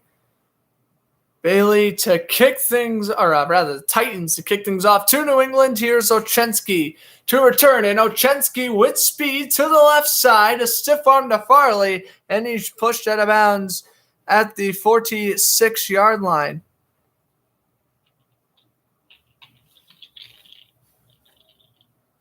So it will be New England ball, but they will post the flag.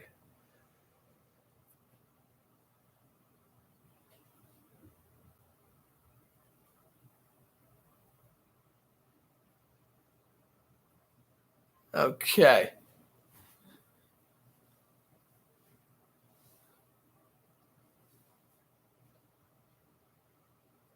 So I guess the flag was against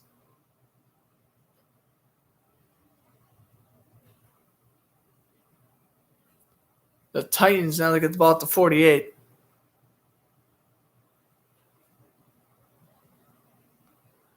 Handoff goes. Harris up the middle.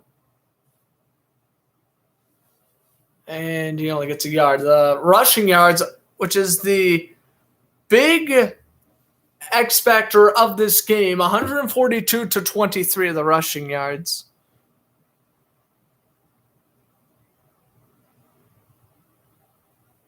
That's the biggest aspect of this game. The rushing yard difference, but even the passing yard difference is pretty significant in favor of New England and Tennessee as well.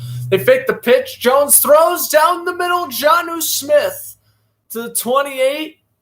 Jonnu Smith's rocking and rolling.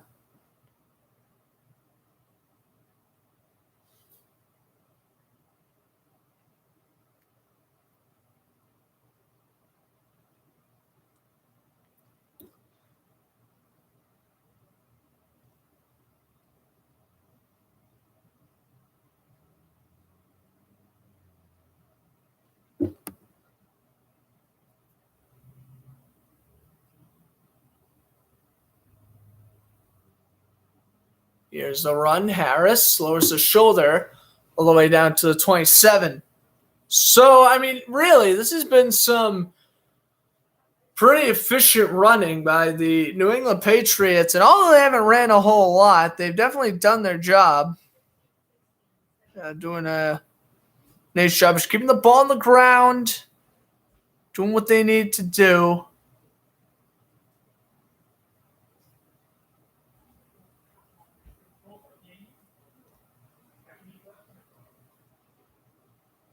And they're working the ball deep into Tennessee territory. Now inside the red zone they go. On 2nd and 4, they get a 5-yard run. So here's the first down.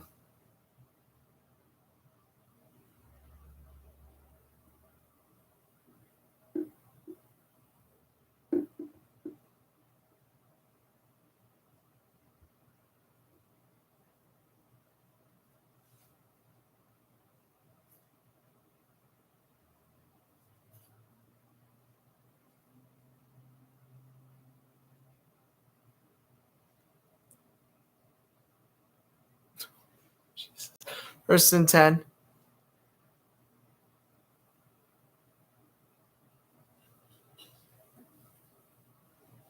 Down 10-0.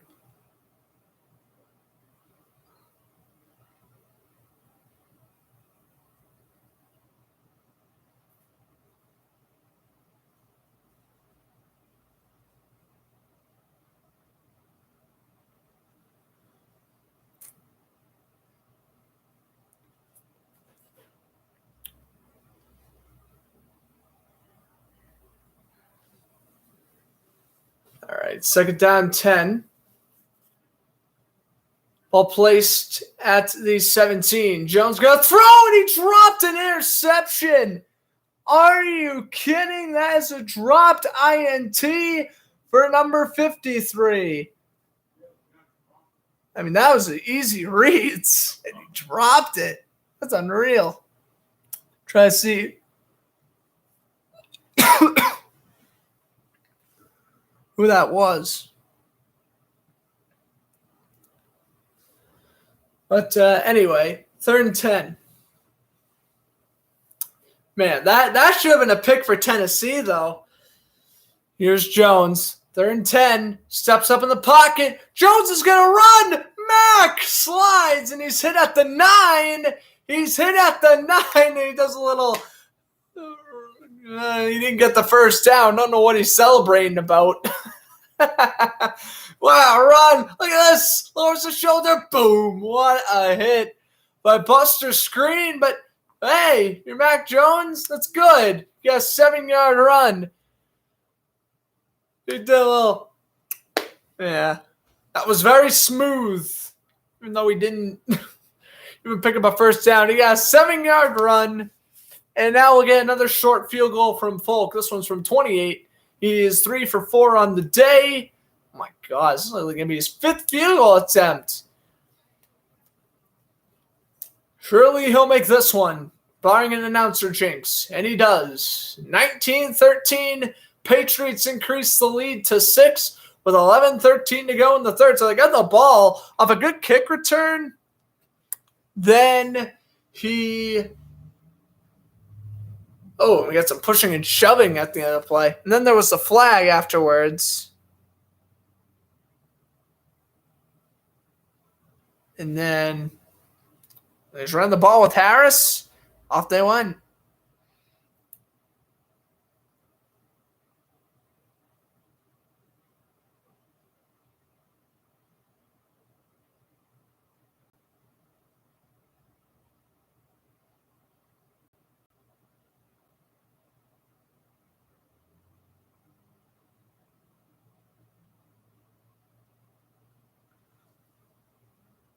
All right, so we're ending commercial break.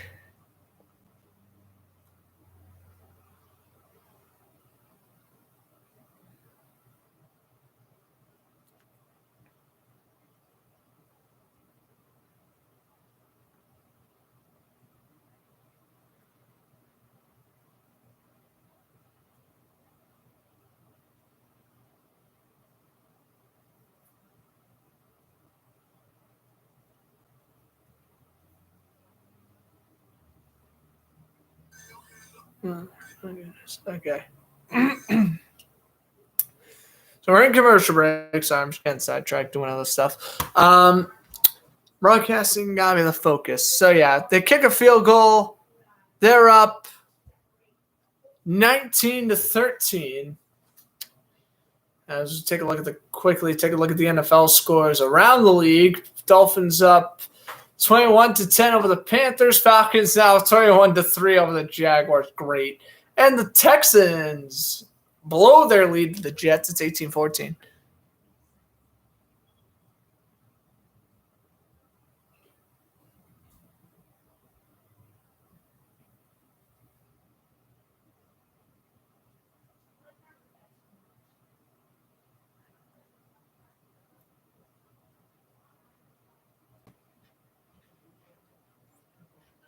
All right.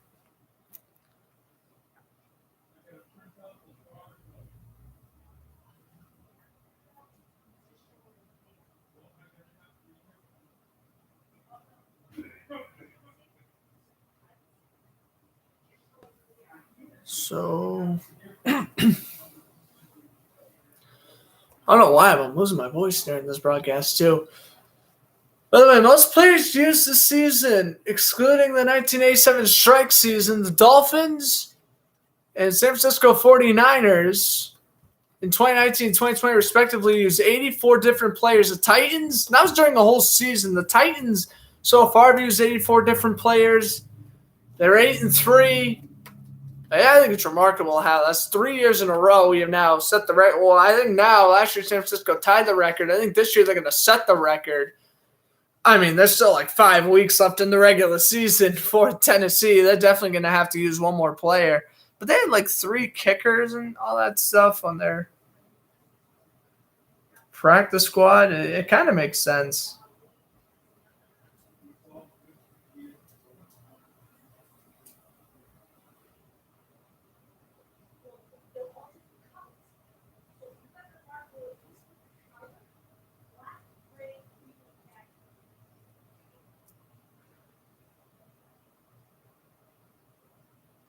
All right, 1st and 10. Tannehill, 10 for 13 for 79 yards and a touchdown. Pretty good first half. 100-yard rushing year since 2018. Derrick Henry, 23 rushing yards since 2018 with 100+. That's most in the NFL. Although there's one today, and that was Hilliard in the first half.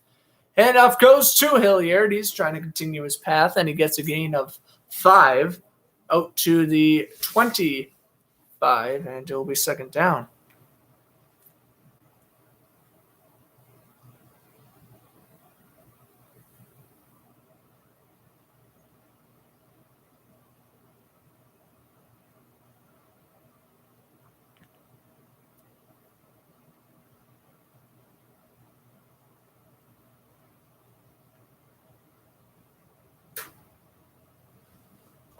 Here's a little run here for Foreman. Deontay Foreman breaking free, and he fumbles.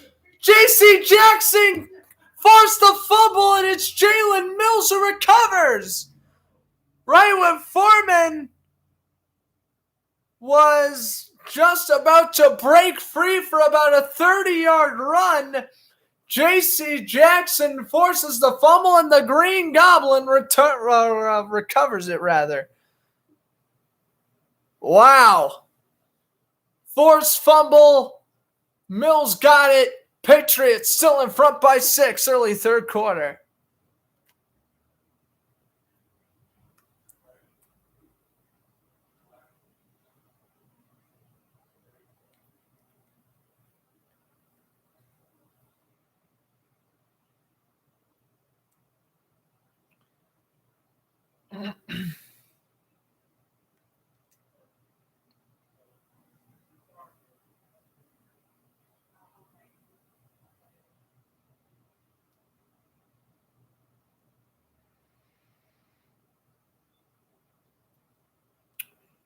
Okay.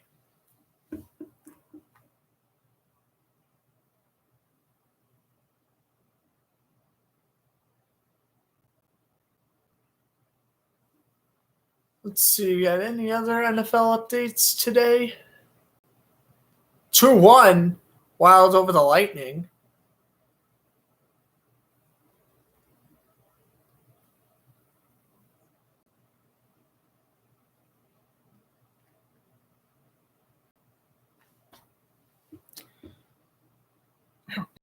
All right.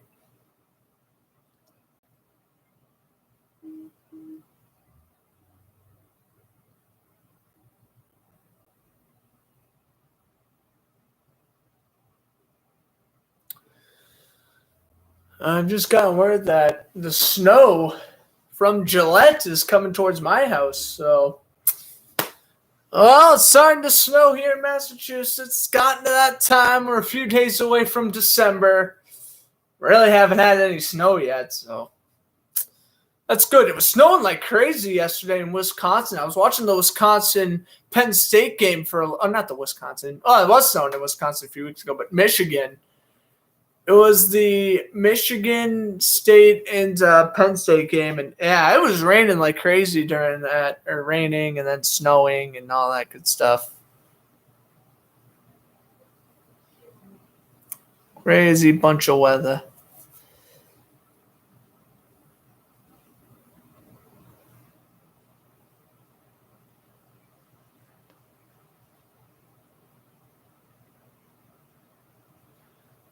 All right. Well, we're heading out commercial break. Patriots get the ball at the forced fumble by J.C. Jackson. That was recovered by Jalen Mills. And here's what New England's going to do. 1st and 10, their first drive of the second half. They fake it because Stevenson. Jones fires under the middle, and that one's caught by Hunter Henry. And that one will be about second down and maybe 4.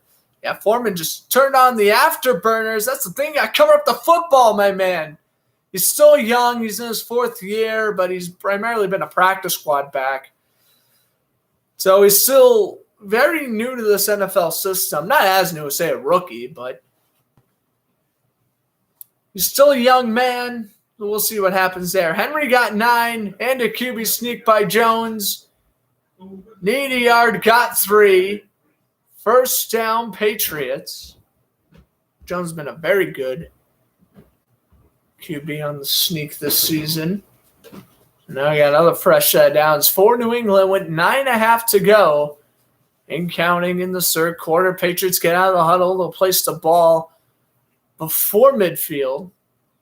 Ball placed at the 49. Enough goes. And falling forward for a gain of a couple is Stevenson. Let's take a look at Tom Brady versus Mac Jones. 2001 compared to 2021. Brady went on a 9-game winning streak. Jones right now on a 5-game winning streak. Jones just scoring 0.9 less points per game than Brady. That was obviously the year they upset the Raiders show on turf in Super Bowl 36.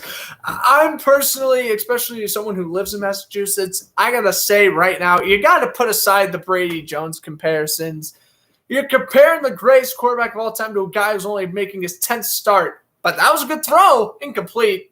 Jacoby Myers dropped it 3rd and 8, but it was a good throw. But, I'm one who likes to not talk about Brady-Jones comparisons. I don't think you can compare any quarterback to Tom Brady until they played at least 15 years in the league, have 2 MVPs, 12 Pro Bowls, 7 All-Pros, again, like a couple of MVPs, definitely at least 3 or 4 Super Bowls, if not more. You just need to be in the league for a while. Like even Mahomes, Jones is sacked here on 3rd and 8, stepping back as Kevin Byard off the safety blitz got the sack. But like even someone like Patrick Mahomes, he's been amazing. I ain't comparing him to Tom Brady yet. I haven't compared him to Aaron Rodgers, nothing. I remembered I compared him once to Russell Wilson because of his style of play. But other than that, I'm not a big fan of comparing guys. Like when they do like the draft analysis and they compare like, oh, we're gonna compare, let's say, CJ Stroud to like, I don't know, let's say either someone as good as or someone as bad as Daniel Jones or someone as good as Aaron Rodgers. Like, I don't like that. 7:51 to go in the third. Patriots punt after the fumble, so Tennessee getting it back. But Tennessee's got to play better here in this cold weather.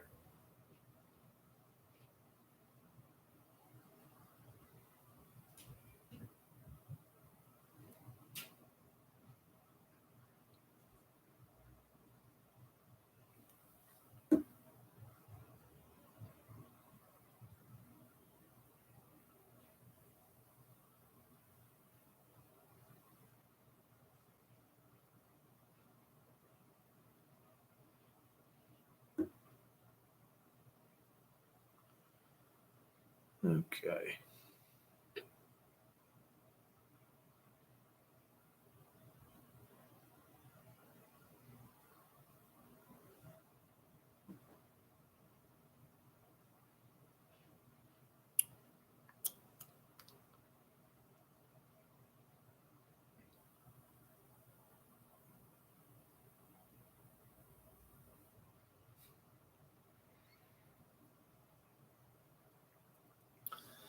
All right, so now in commercial break. I've been in commercial break for a little bit.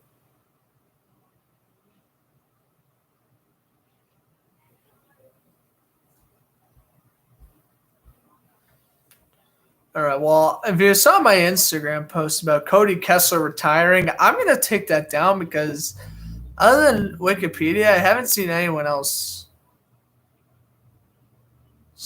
post it.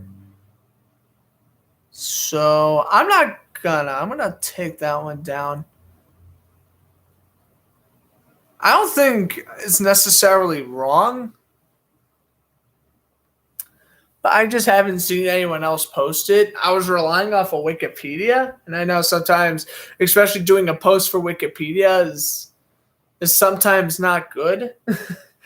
So I'm just gonna play it safe, slow down what happened to this guy, and retired, and just heck with it. It's Cody Kessler anyway. No offense to Cody Kessler if he ever watches this, but he wasn't even that good of a quarterback. So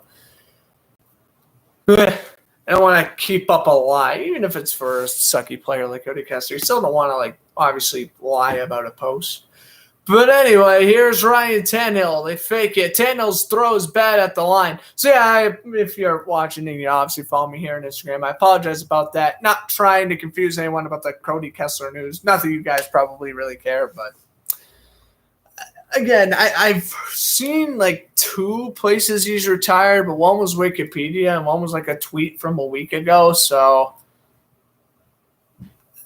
we're just going to delete the post and we're just going to move on with our lives here. So Tannehill started the day for 80. He's now 2 for 6. 2nd and 10. Not a good start to the second half.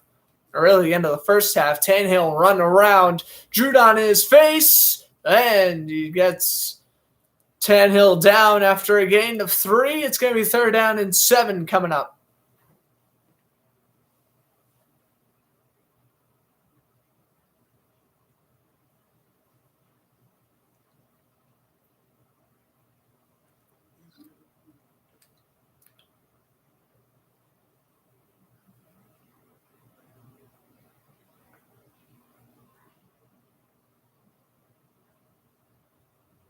All right, yeah. Good tackle there from Matthew Judon, bringing down Tannehill. It's now 3rd down and 6. Tannehill. Hilliard in the backfield. The throw for Hollister is incomplete. Knocking that one away is Mills. It's 4th and 6. New England forces another incompletion. Tannehill just can't get going. Tannehill was playing great. The snow hit, and now he's playing horrible. He has been playing pretty badly since the snow has started to pick up here at Gillette. I mean, it was sprinkling snow just a second ago, but now it's really starting to pick up. And here's the punt to Ochensky. Still pretty light, but it's definitely heavier than what it was before halftime. Ochensky returns to the 44, and now it's 6:44 to go in the third. You'll head to a commercial break. All right, I'm going to step aside for this one, and we'll stay tuned. Be back in a couple of minutes. Patriots getting the ball back.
Back in action here as 6:44 remaining in Gillette Stadium. First time either of these two teams are dealing with snowy conditions for Mac Jones. First time in his entire career.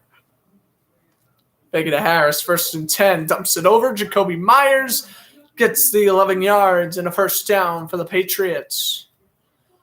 I swear, Jacoby Myers is that type of receiver who could reach 5,000 receivers. I feel like Jacoby Myers is that receiver who just, how do I explain this? Hold on here. I feel he is that type of receiver who gets like a touchdown every 1,000 receiving yards. Here's Harris brought down. Like, literally, you'll look at his stats like 5 years in a row, be like, wow, he has like 3,000-4,000 receiving yards. And be like, this guy's actually pretty good. They'll be like, why the heck does he only have 4 or 5 touchdowns? Like, he's just not a good end zone threat. Jacoby Myers is the definition of a player who you need 99 yards. He'll go 98, get tackled at the 1, and then Jones will like throw to Hunter Henry for a touchdown or something. That's what would happen to Jacoby Myers. He's literally end zone snake bitten. This one's gonna be caught by Aguilar to the 41 on the 2nd and 11, making it 3rd down, about 6. Brought down the play by Brown. 5.5 to go, 3rd quarter. I gotta be honest with you. Even though it's been 2 hours and 11 minutes, this game has not felt like it. I mean, in the 2nd quarter, it felt like we hit a lot of commercial breaks and whatnot. But in reality, this game itself is going fast-paced. Like, you erase the commercial breaks in the halftime, this game's probably clocking in at like maybe not an hour and a half, but like probably like an hour and 40 minutes or so, which isn't bad considering we're almost done with the 3rd quarter now. Here's Bourne with a catch to the 30, to the 20. Bourne staying in bounds, and his 2nd touchdown of the game. Jones to Bourne. Yeah, tell me this guy isn't a top 5 tight end in the AFC East right now? This guy's top 3. Unreal. 4 plays, 56 yards. That one going for about 46. They stay in? That's the question. Oh, he most certainly does. Oh, he most certainly does. Look at him, tightrope. Oh, like a running back.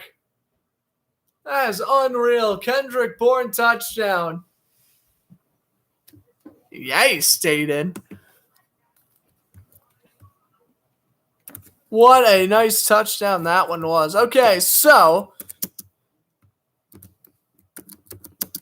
Folk will make the extra point, making it 26-13.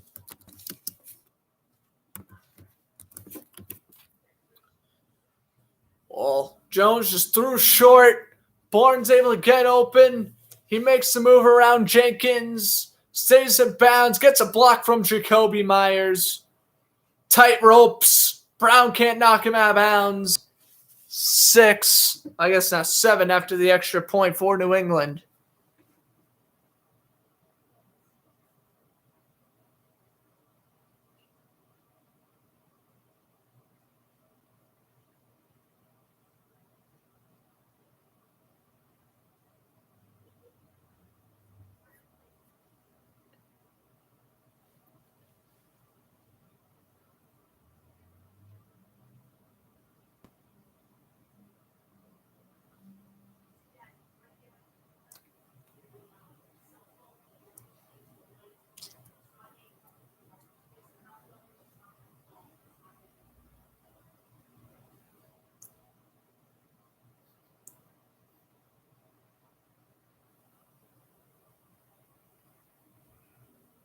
All right.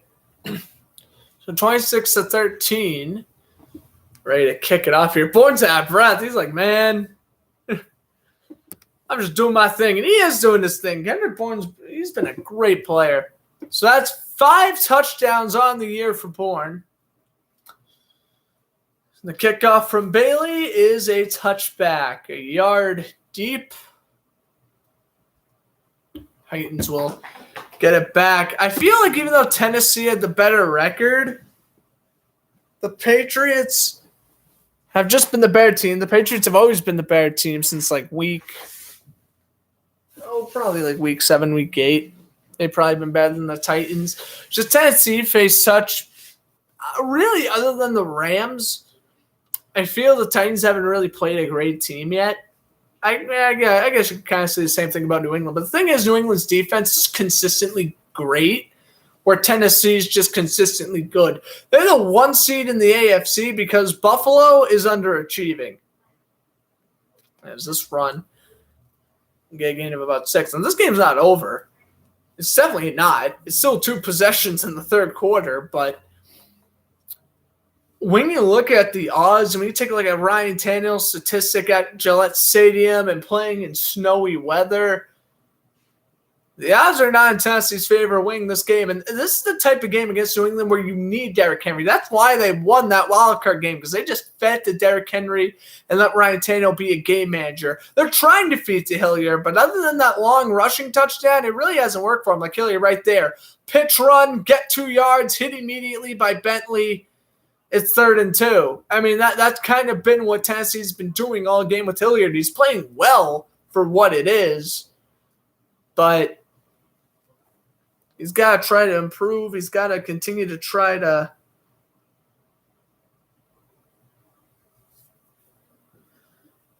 just got to, keep on going, keep on running the ball, keep on getting Hilliard involved. I mean, really, I would do pitch runs.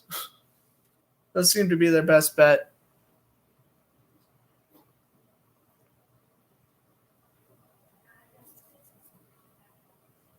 There's Tannehill on the QB sneaker on 3rd and 2. He'll rush for a gain of 8. First down, Titans.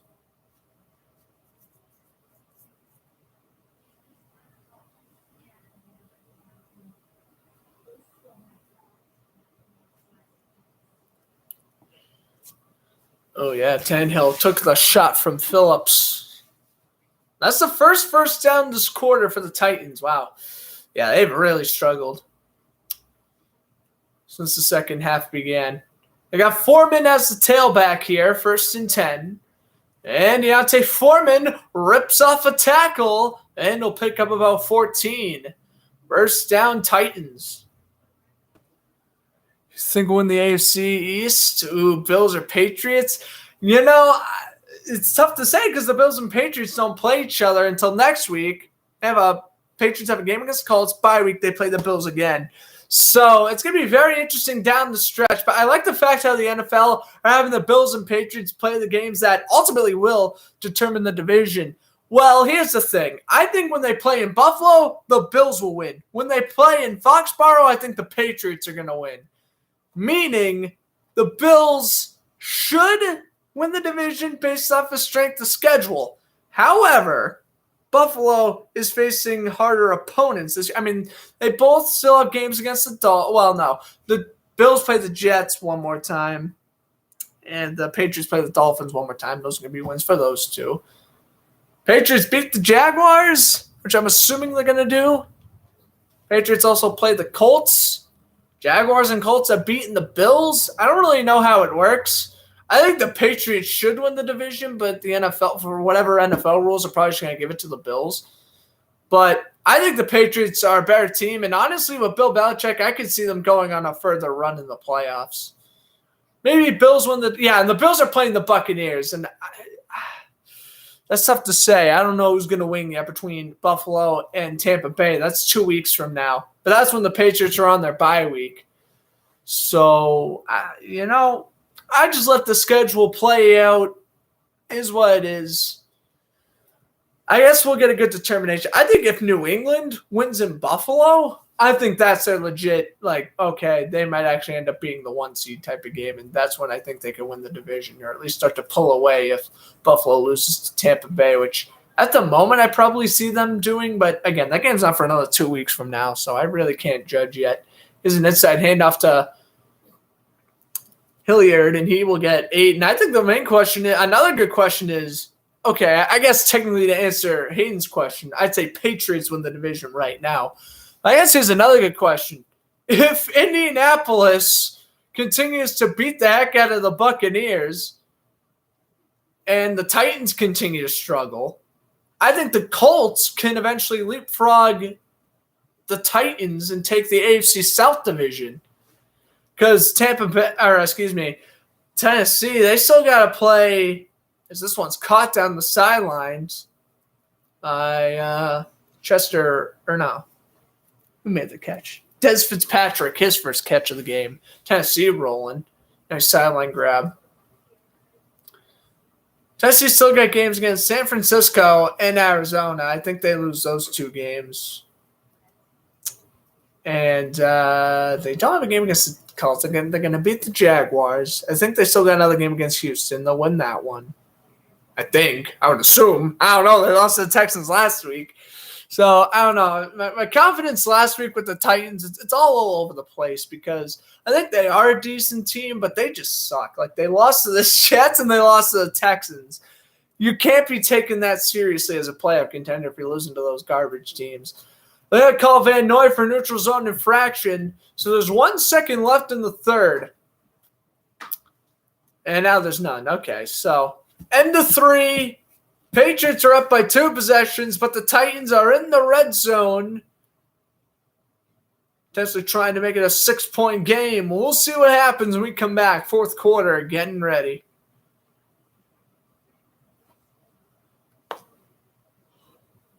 All right.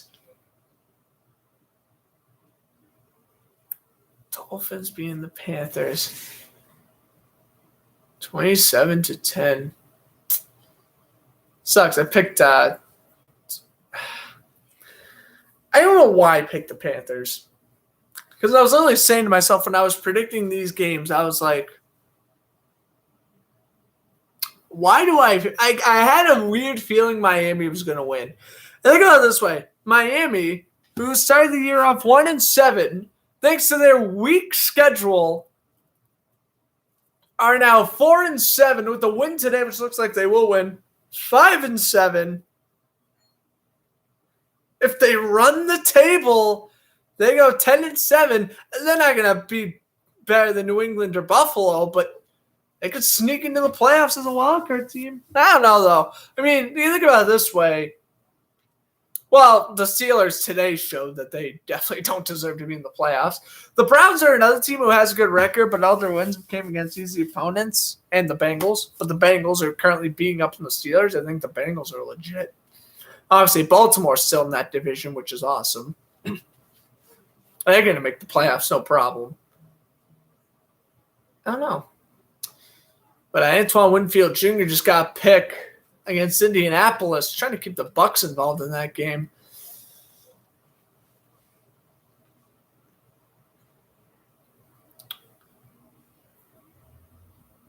Well, Carson Wentz wanted pass interference on the pick by Winfield. He didn't get it, though. Yeah, I'm sorry. I'm just flipping through red zone and flipping back.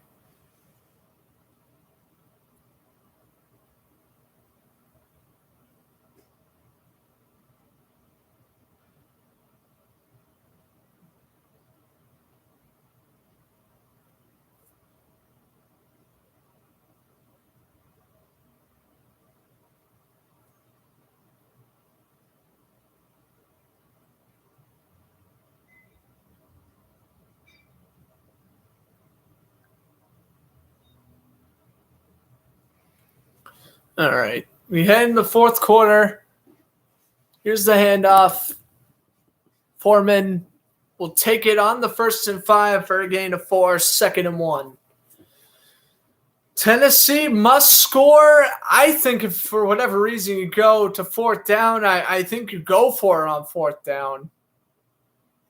At this point, it's 2 touchdowns to tie. You got to score here, and especially if you're at the 1-2 yard line, you ain't got time to kick a field goal. There's one thing if it's like 4th and 8, and it's like a 50-yard field goal, and you want to try that. That's understandable, but right now you're at the 7. You got to get that ball in the end zone.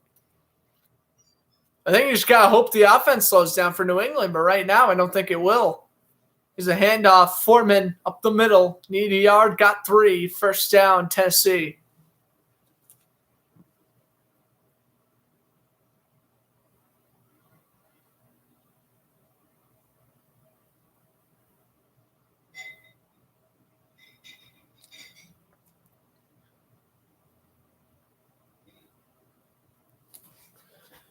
All right, 1st and goal for the Titans.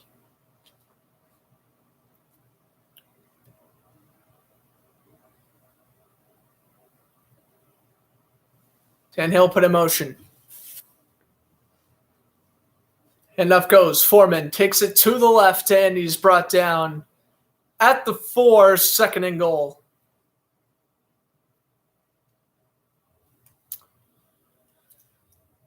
Tennessee trying to, again, punch it in here. Like I've already mentioned, I think it is 4 down territory.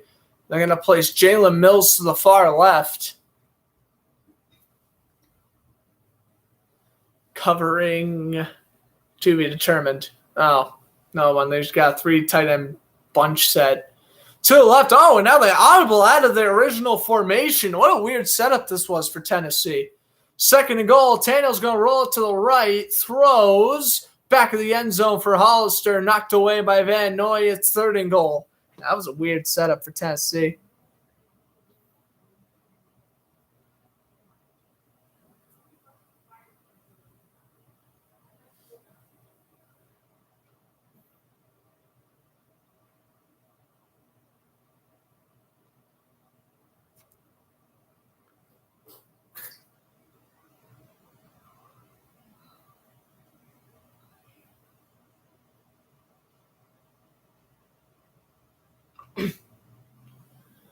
So third and goal now. Ball placed at the 4. Handoff goes. Foreman takes it up the middle, and he's stuffed at the 1. Maybe the 2, depending on where they spot it. It's fourth and goal.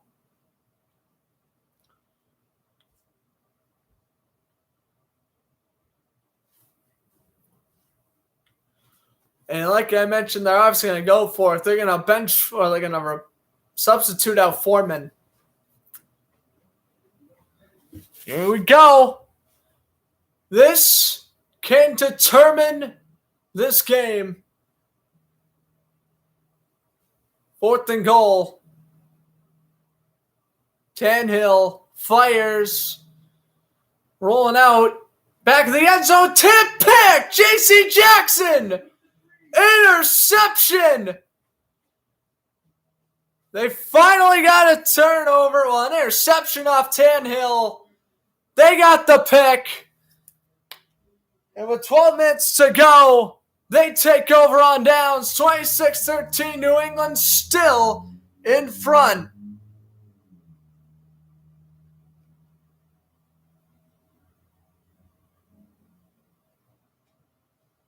J.C. Jackson, another pick. Wow.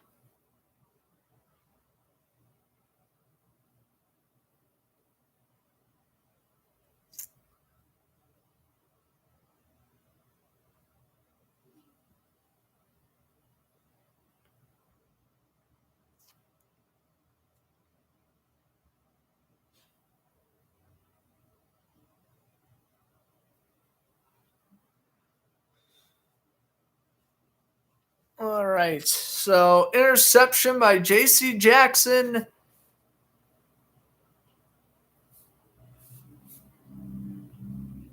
Good for New England. Looks like they're going to come away with this one. As the Montreal Canadiens just fired Mark Bergevin. Woof. That's crazy. Wow. Wow. Yep, that's it. Canadians fire Mark Bergevin. That's nuts. That's wow.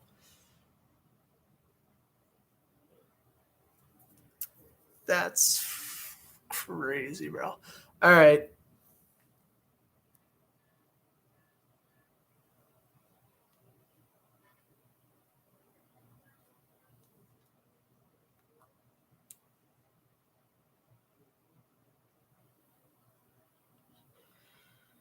Wow. All right.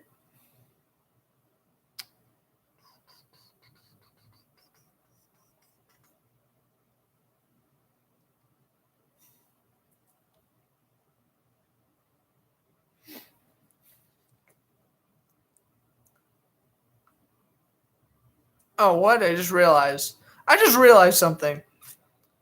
if the Ravens win tonight, they're the 1 seed? What? No. No. Anyway, here's a handoff up the middle and a gain of 4. We'll take a look again here on the 4th down play. J.C. Jackson got the pick. Obviously a touchback, so Patriots getting the ball at the 20.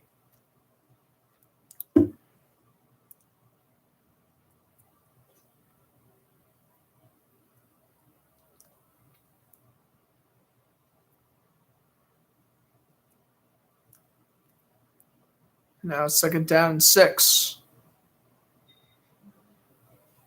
Jones and shotguns. That's the 3rd turnover of the day for Tennessee.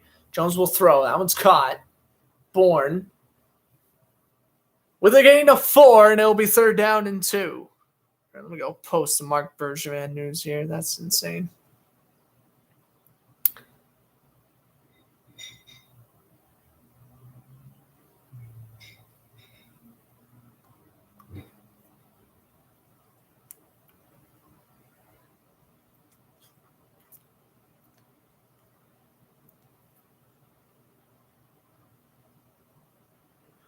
They're down 2 for Jones in empty backfield. They're 3 for 8 on 3rd down conversions today. 3rd and 2. Jones throws. That one's caught. Hunter Henry to the 34, where he is down by Hooker, but a 1st down for the Patriots.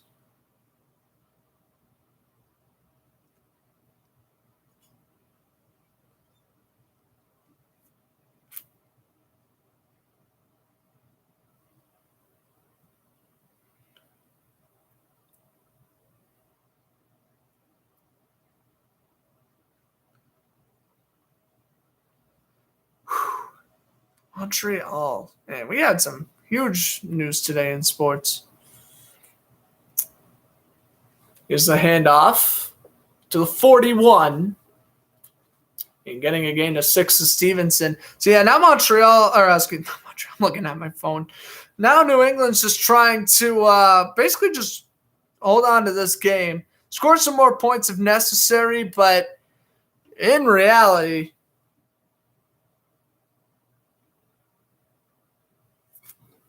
New England's just trying to hold on here and get this win.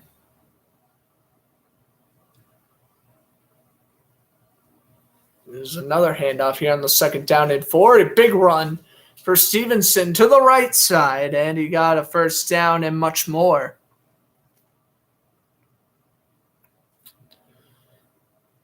The Buccaneers with another 1-yard touchdown. This one from Ronald Jones makes it 28-24. The Bucs are back in front of the Colts.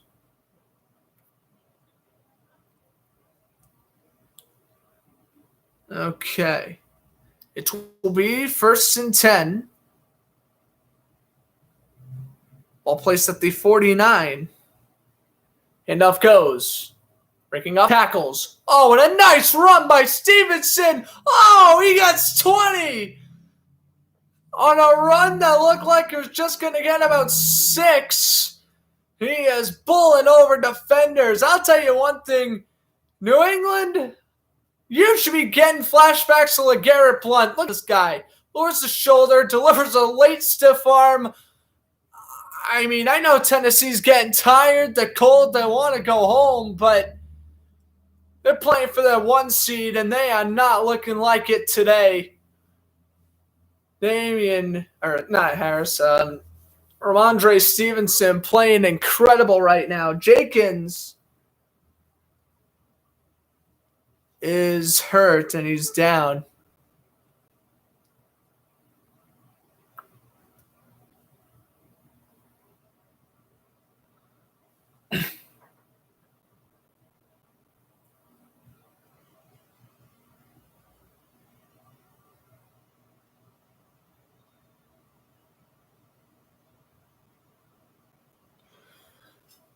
All right, another commercial break. Great.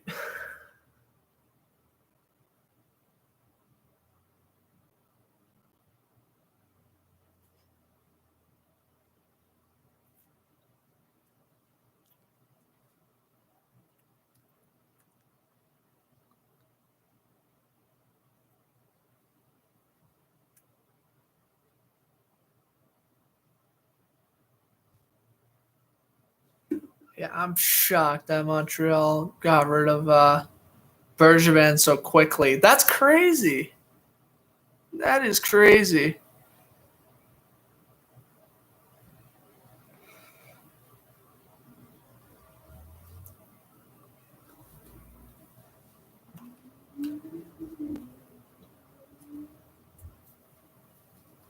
Okay.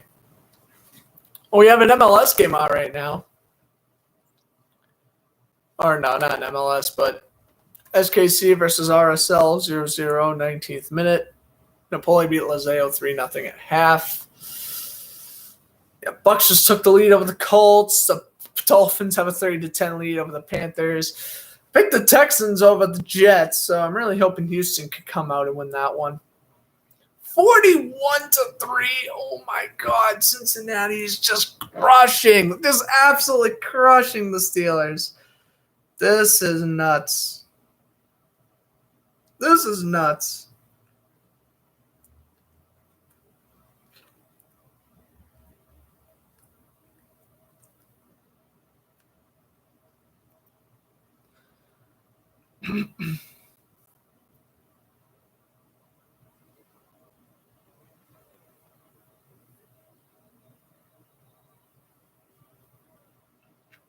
Like, this is a beatdown is what it is. Unreal. The Steelers are just unreal.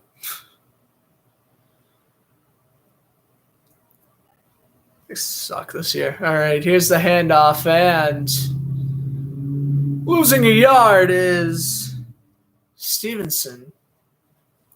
He's second down coming up as we now have 8 minutes remaining here in regulation. Patriots still up by 2 possessions, killing off even more time off this clock.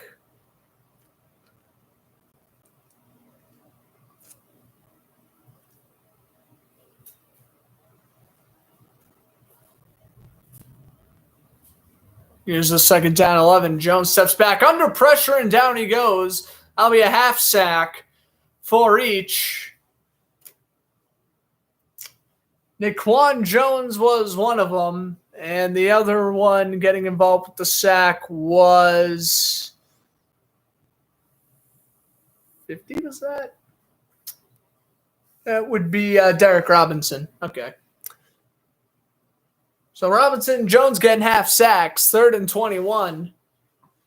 7 minutes remaining here in the fourth quarter, and New England's cruising to an 8-4 lead into the, or an 8-4 record rather, lead, hopefully in the AFC. Hey, all they need is Baltimore to lose tonight, and it's theirs. There's a catch. Jacoby Myers down by Jones, make it 4th and about, probably 15, 16. We'll see a long Nick Folk field goal here. He's missed one from 53, but he is 4 for 5. I'll make it 4th and 14. Okay. Patriots made a Super Bowl, making a play on 4th and 14. Yep. 2018 AFC champion, or 2017 AFC championship game. That's for my friend. If he's tuning in, he'll know what I'm talking about. 52-yard kick is right through.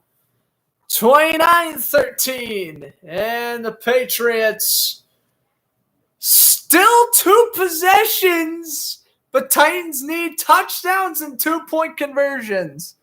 It's looking bleak.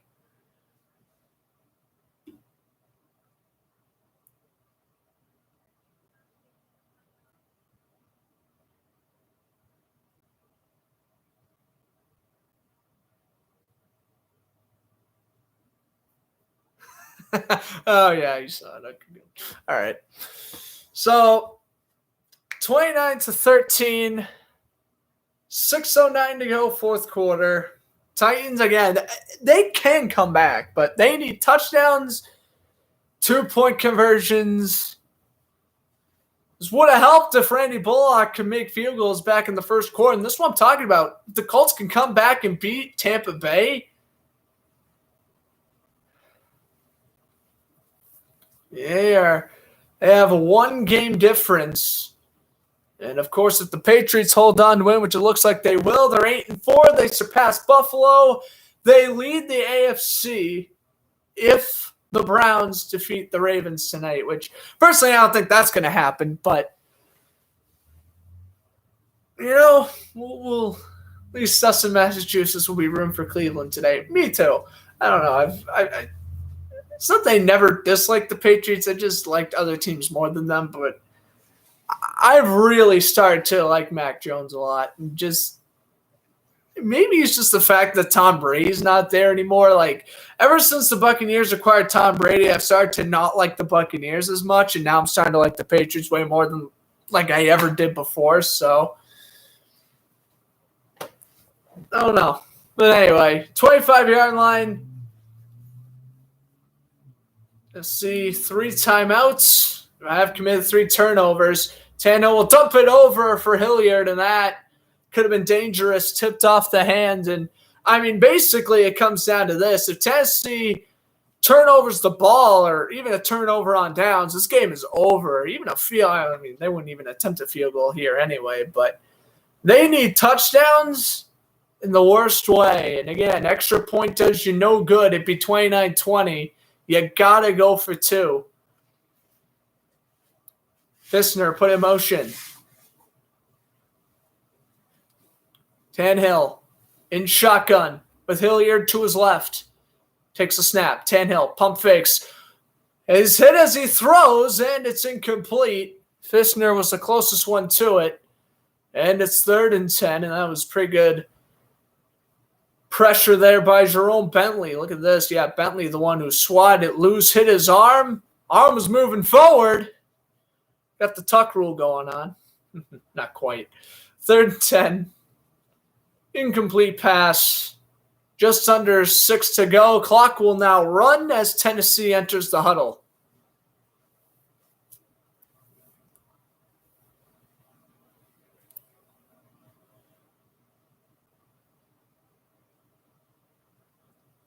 In reality, Tennessee's are so 3rd and 14. Okay. So I guess they'll give Tennessee the lost yardage, so a strip sack. This one's thrown in, nearly picked by Mills. Oh, Mills jumping in front of the throw, almost got his second takeaway. Not quite. 4th and 14, though. Must-go territory here for Tennessee. Unless they really want to punt it away, but I would not agree with that decision. Yeah, they're keeping the offense out. Patriots hold on here. This will be the first time Belichick has beaten Mike Vrabel in Vrabel's short head coaching career. Empty backfield for Tannehill. Ball placed at the 21. Tannehill under immediate duress. Throws. Batted at the line. And incomplete. The intended man was Westbrook Harkin. And it's going to be a turnover on downs in New England. With any sort of points, put it out of reach. And Bill Belichick with a round of applause on the sidelines. Tannehill threw. Yeah, it was tipped by Hightower. And it was not enough power to get to the rookie receiver. So New England with a turnover on downs. All likelihood will win. We'll go to 8-4. Titans drop to 8-4 as well. New England, at least until tonight, hold the 1 seed in the AFC due to tiebreakers. Here's Harris. Trucks to the 14. And Ryan Tannehill, once again, Gillette Stadium is his kryptonite. You can say, oh, yeah, he was the starting quarterback when they won in the 2020 playoffs, but here's what I got to say. They relied on Derrick Henry heavily in this game, and how many times did he have a chance to win in Gillette when he was with the Dolphins and never did? Yeah, I know, he played great in Hard Rock, but that's because Tom Brady's terrible against the Dolphins in Miami. Came back, and an old haunt wished him today, as this is another touchdown, barreling over tackles as Damian Harris Oh, look at this. Mac Jones in the celebration. Wow. I'll tell you one thing. That was Tom Brady. He ain't celebrating with Damian Harris. Unreal. Harris breaking off tackles. And he's in for the touchdown.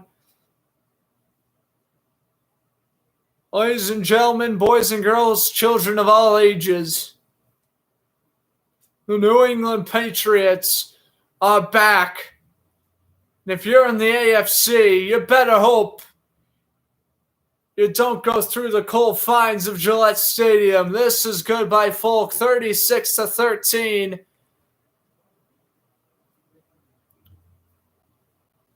Damian Harris and Ramondre Stevenson. They may be underrated. They may be young, but they are turned into a very solid duo. Defense holds Ryan Tannehill to 13 points. I mean, unfortunately, Brown and Jones and Henry are out, so this may not be the most impressive performance by New England because obviously they didn't get the shutout like they did last week against Atlanta, or Tennessee's not full strength either. This was a statement win for New England.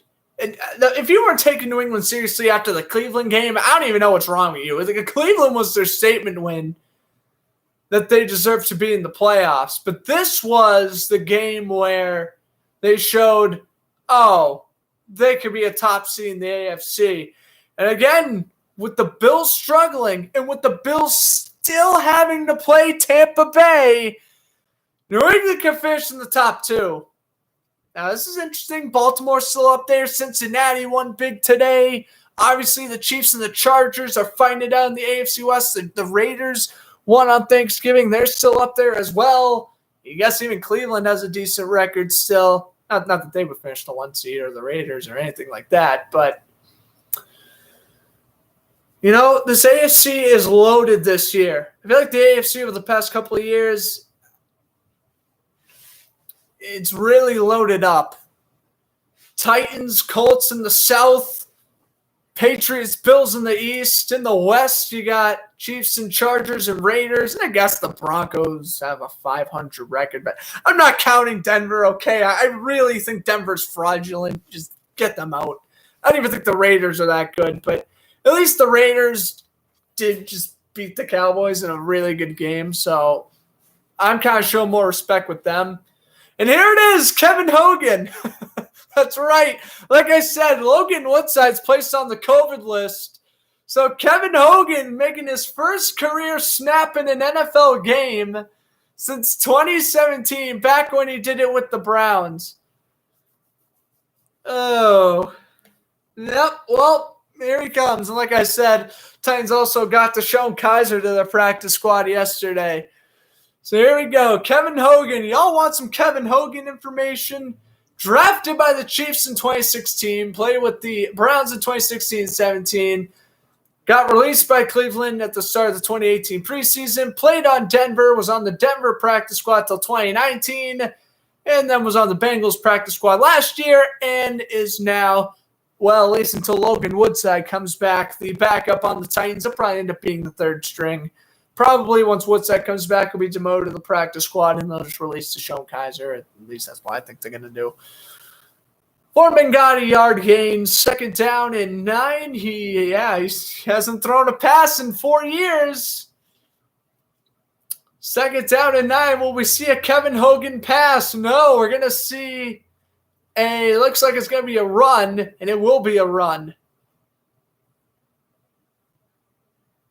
To the 31 goes Deontay Foreman.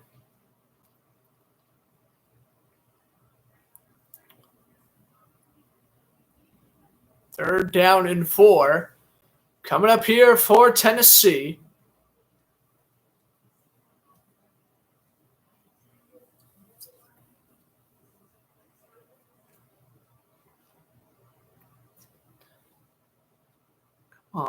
Come on. They're down in 4.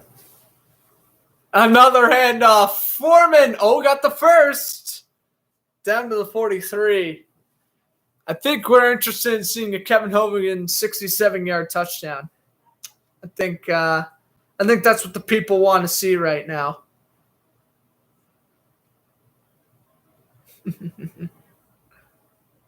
Oh, and Cam Newton just got benched for PJ Walker. Yeah, Newton's back. Sure he is. He's back and he's garbage, apparently. 1st and 10. Ball placed at the 43. Just going to hand off to Foreman. Foreman takes it to the left. And he's brought down after a gain 9 by Duggar. I was a big fan of Deontay Foreman. He was drafted by Houston back in 2017, like I mentioned. He was a very good running back, but the issue is Houston just didn't need him because they had Duke Johnson at the time. And they had – who else did they have? Lamar Miller. They had him at the time too. And so basically they were just like, we don't want this injury-prone player. He goes to the Colts, injury-prone there, doesn't make the active roster. Was on the Titans last year, got released, and here he is in 2021 beating out Adrian Peterson for a roster spot. Ain't that something? Listen, Deontay Foreman may never be as good as Adrian Peterson was, but at least he could be the reason why Adrian Peterson was released by a team. I mean, that's going to be a confidence booster, right? We've hit the 2-minute warning. New England getting the job done against Tennessee today. And, yeah, what an impressive win this was for the Patriots. Again, if he is still sleeping on New England, what are you doing?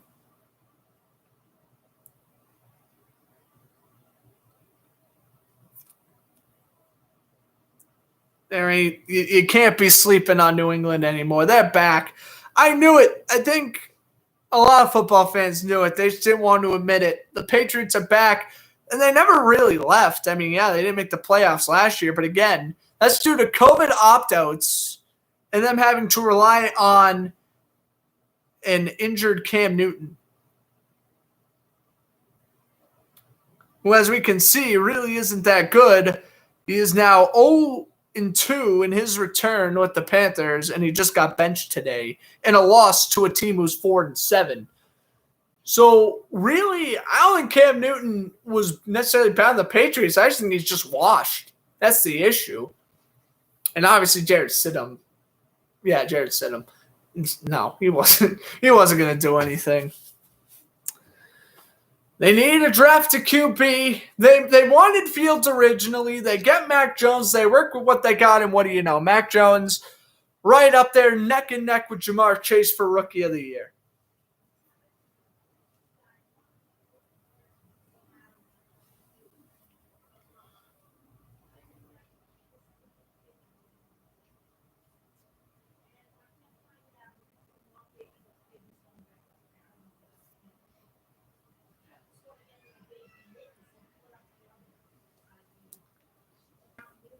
All right. And at commercial break, we are 2 minutes left.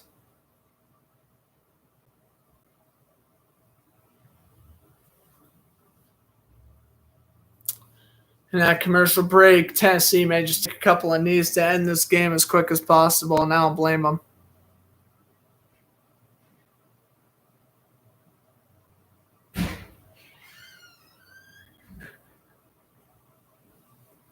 As here's a QB sneak on 2nd and 1.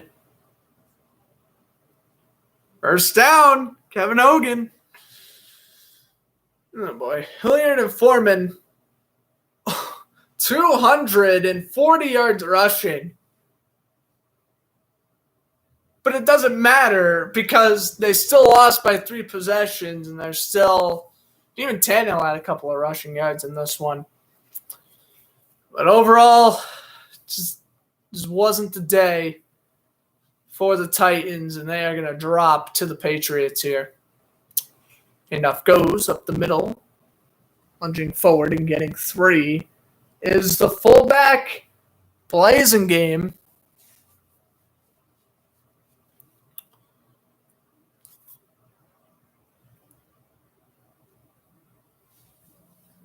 Down to the final minute. I would like to thank everyone for tuning into the broadcast. I'm Grant Fluff from Fletcher Sports Zone saying enjoy the rest of your evening. Second down, 7. I pretty much got to wrap it up the second this game ends. So, second down, 7 here. Hogan under center, and the handoff goes up the middle, and fullback gets another carry. And fumble! New England's got it, or do they? Well, it looked like New England had it for a second anyway.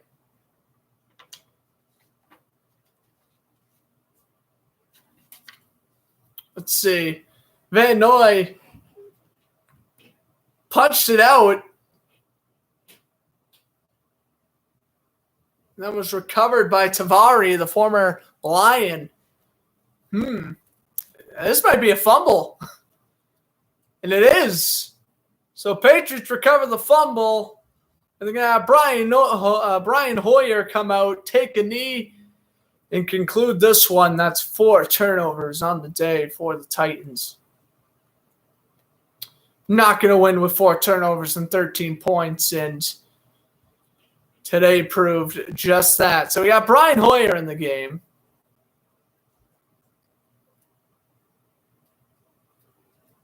Again, through the first career touchdown to Cody Myers. Another game where Myers didn't score a touchdown, but Kendrick Bourne got 2. Harrison Stevenson played tremendous. This offensive game for New England, it started off sluggish to begin the year, but it's starting to pick up heat at the right time. As for Tennessee, they're starting to become ice cold at the wrong time. It does look like Tampa Bay is going to hold on and win that one against Indianapolis, but I still would not take it for granted, that division lead, if I'm Tennessee. Hoyer takes the knee, and the seconds will tick off. Hope everyone enjoyed the broadcast. I'm Grant Fluff from Fletcher Sports Zone saying enjoy the rest of your evening. Hope to see you all tomorrow for Monday Night Football. Until then, we guys enjoyed the broadcast. Enjoy the rest of your football Sunday.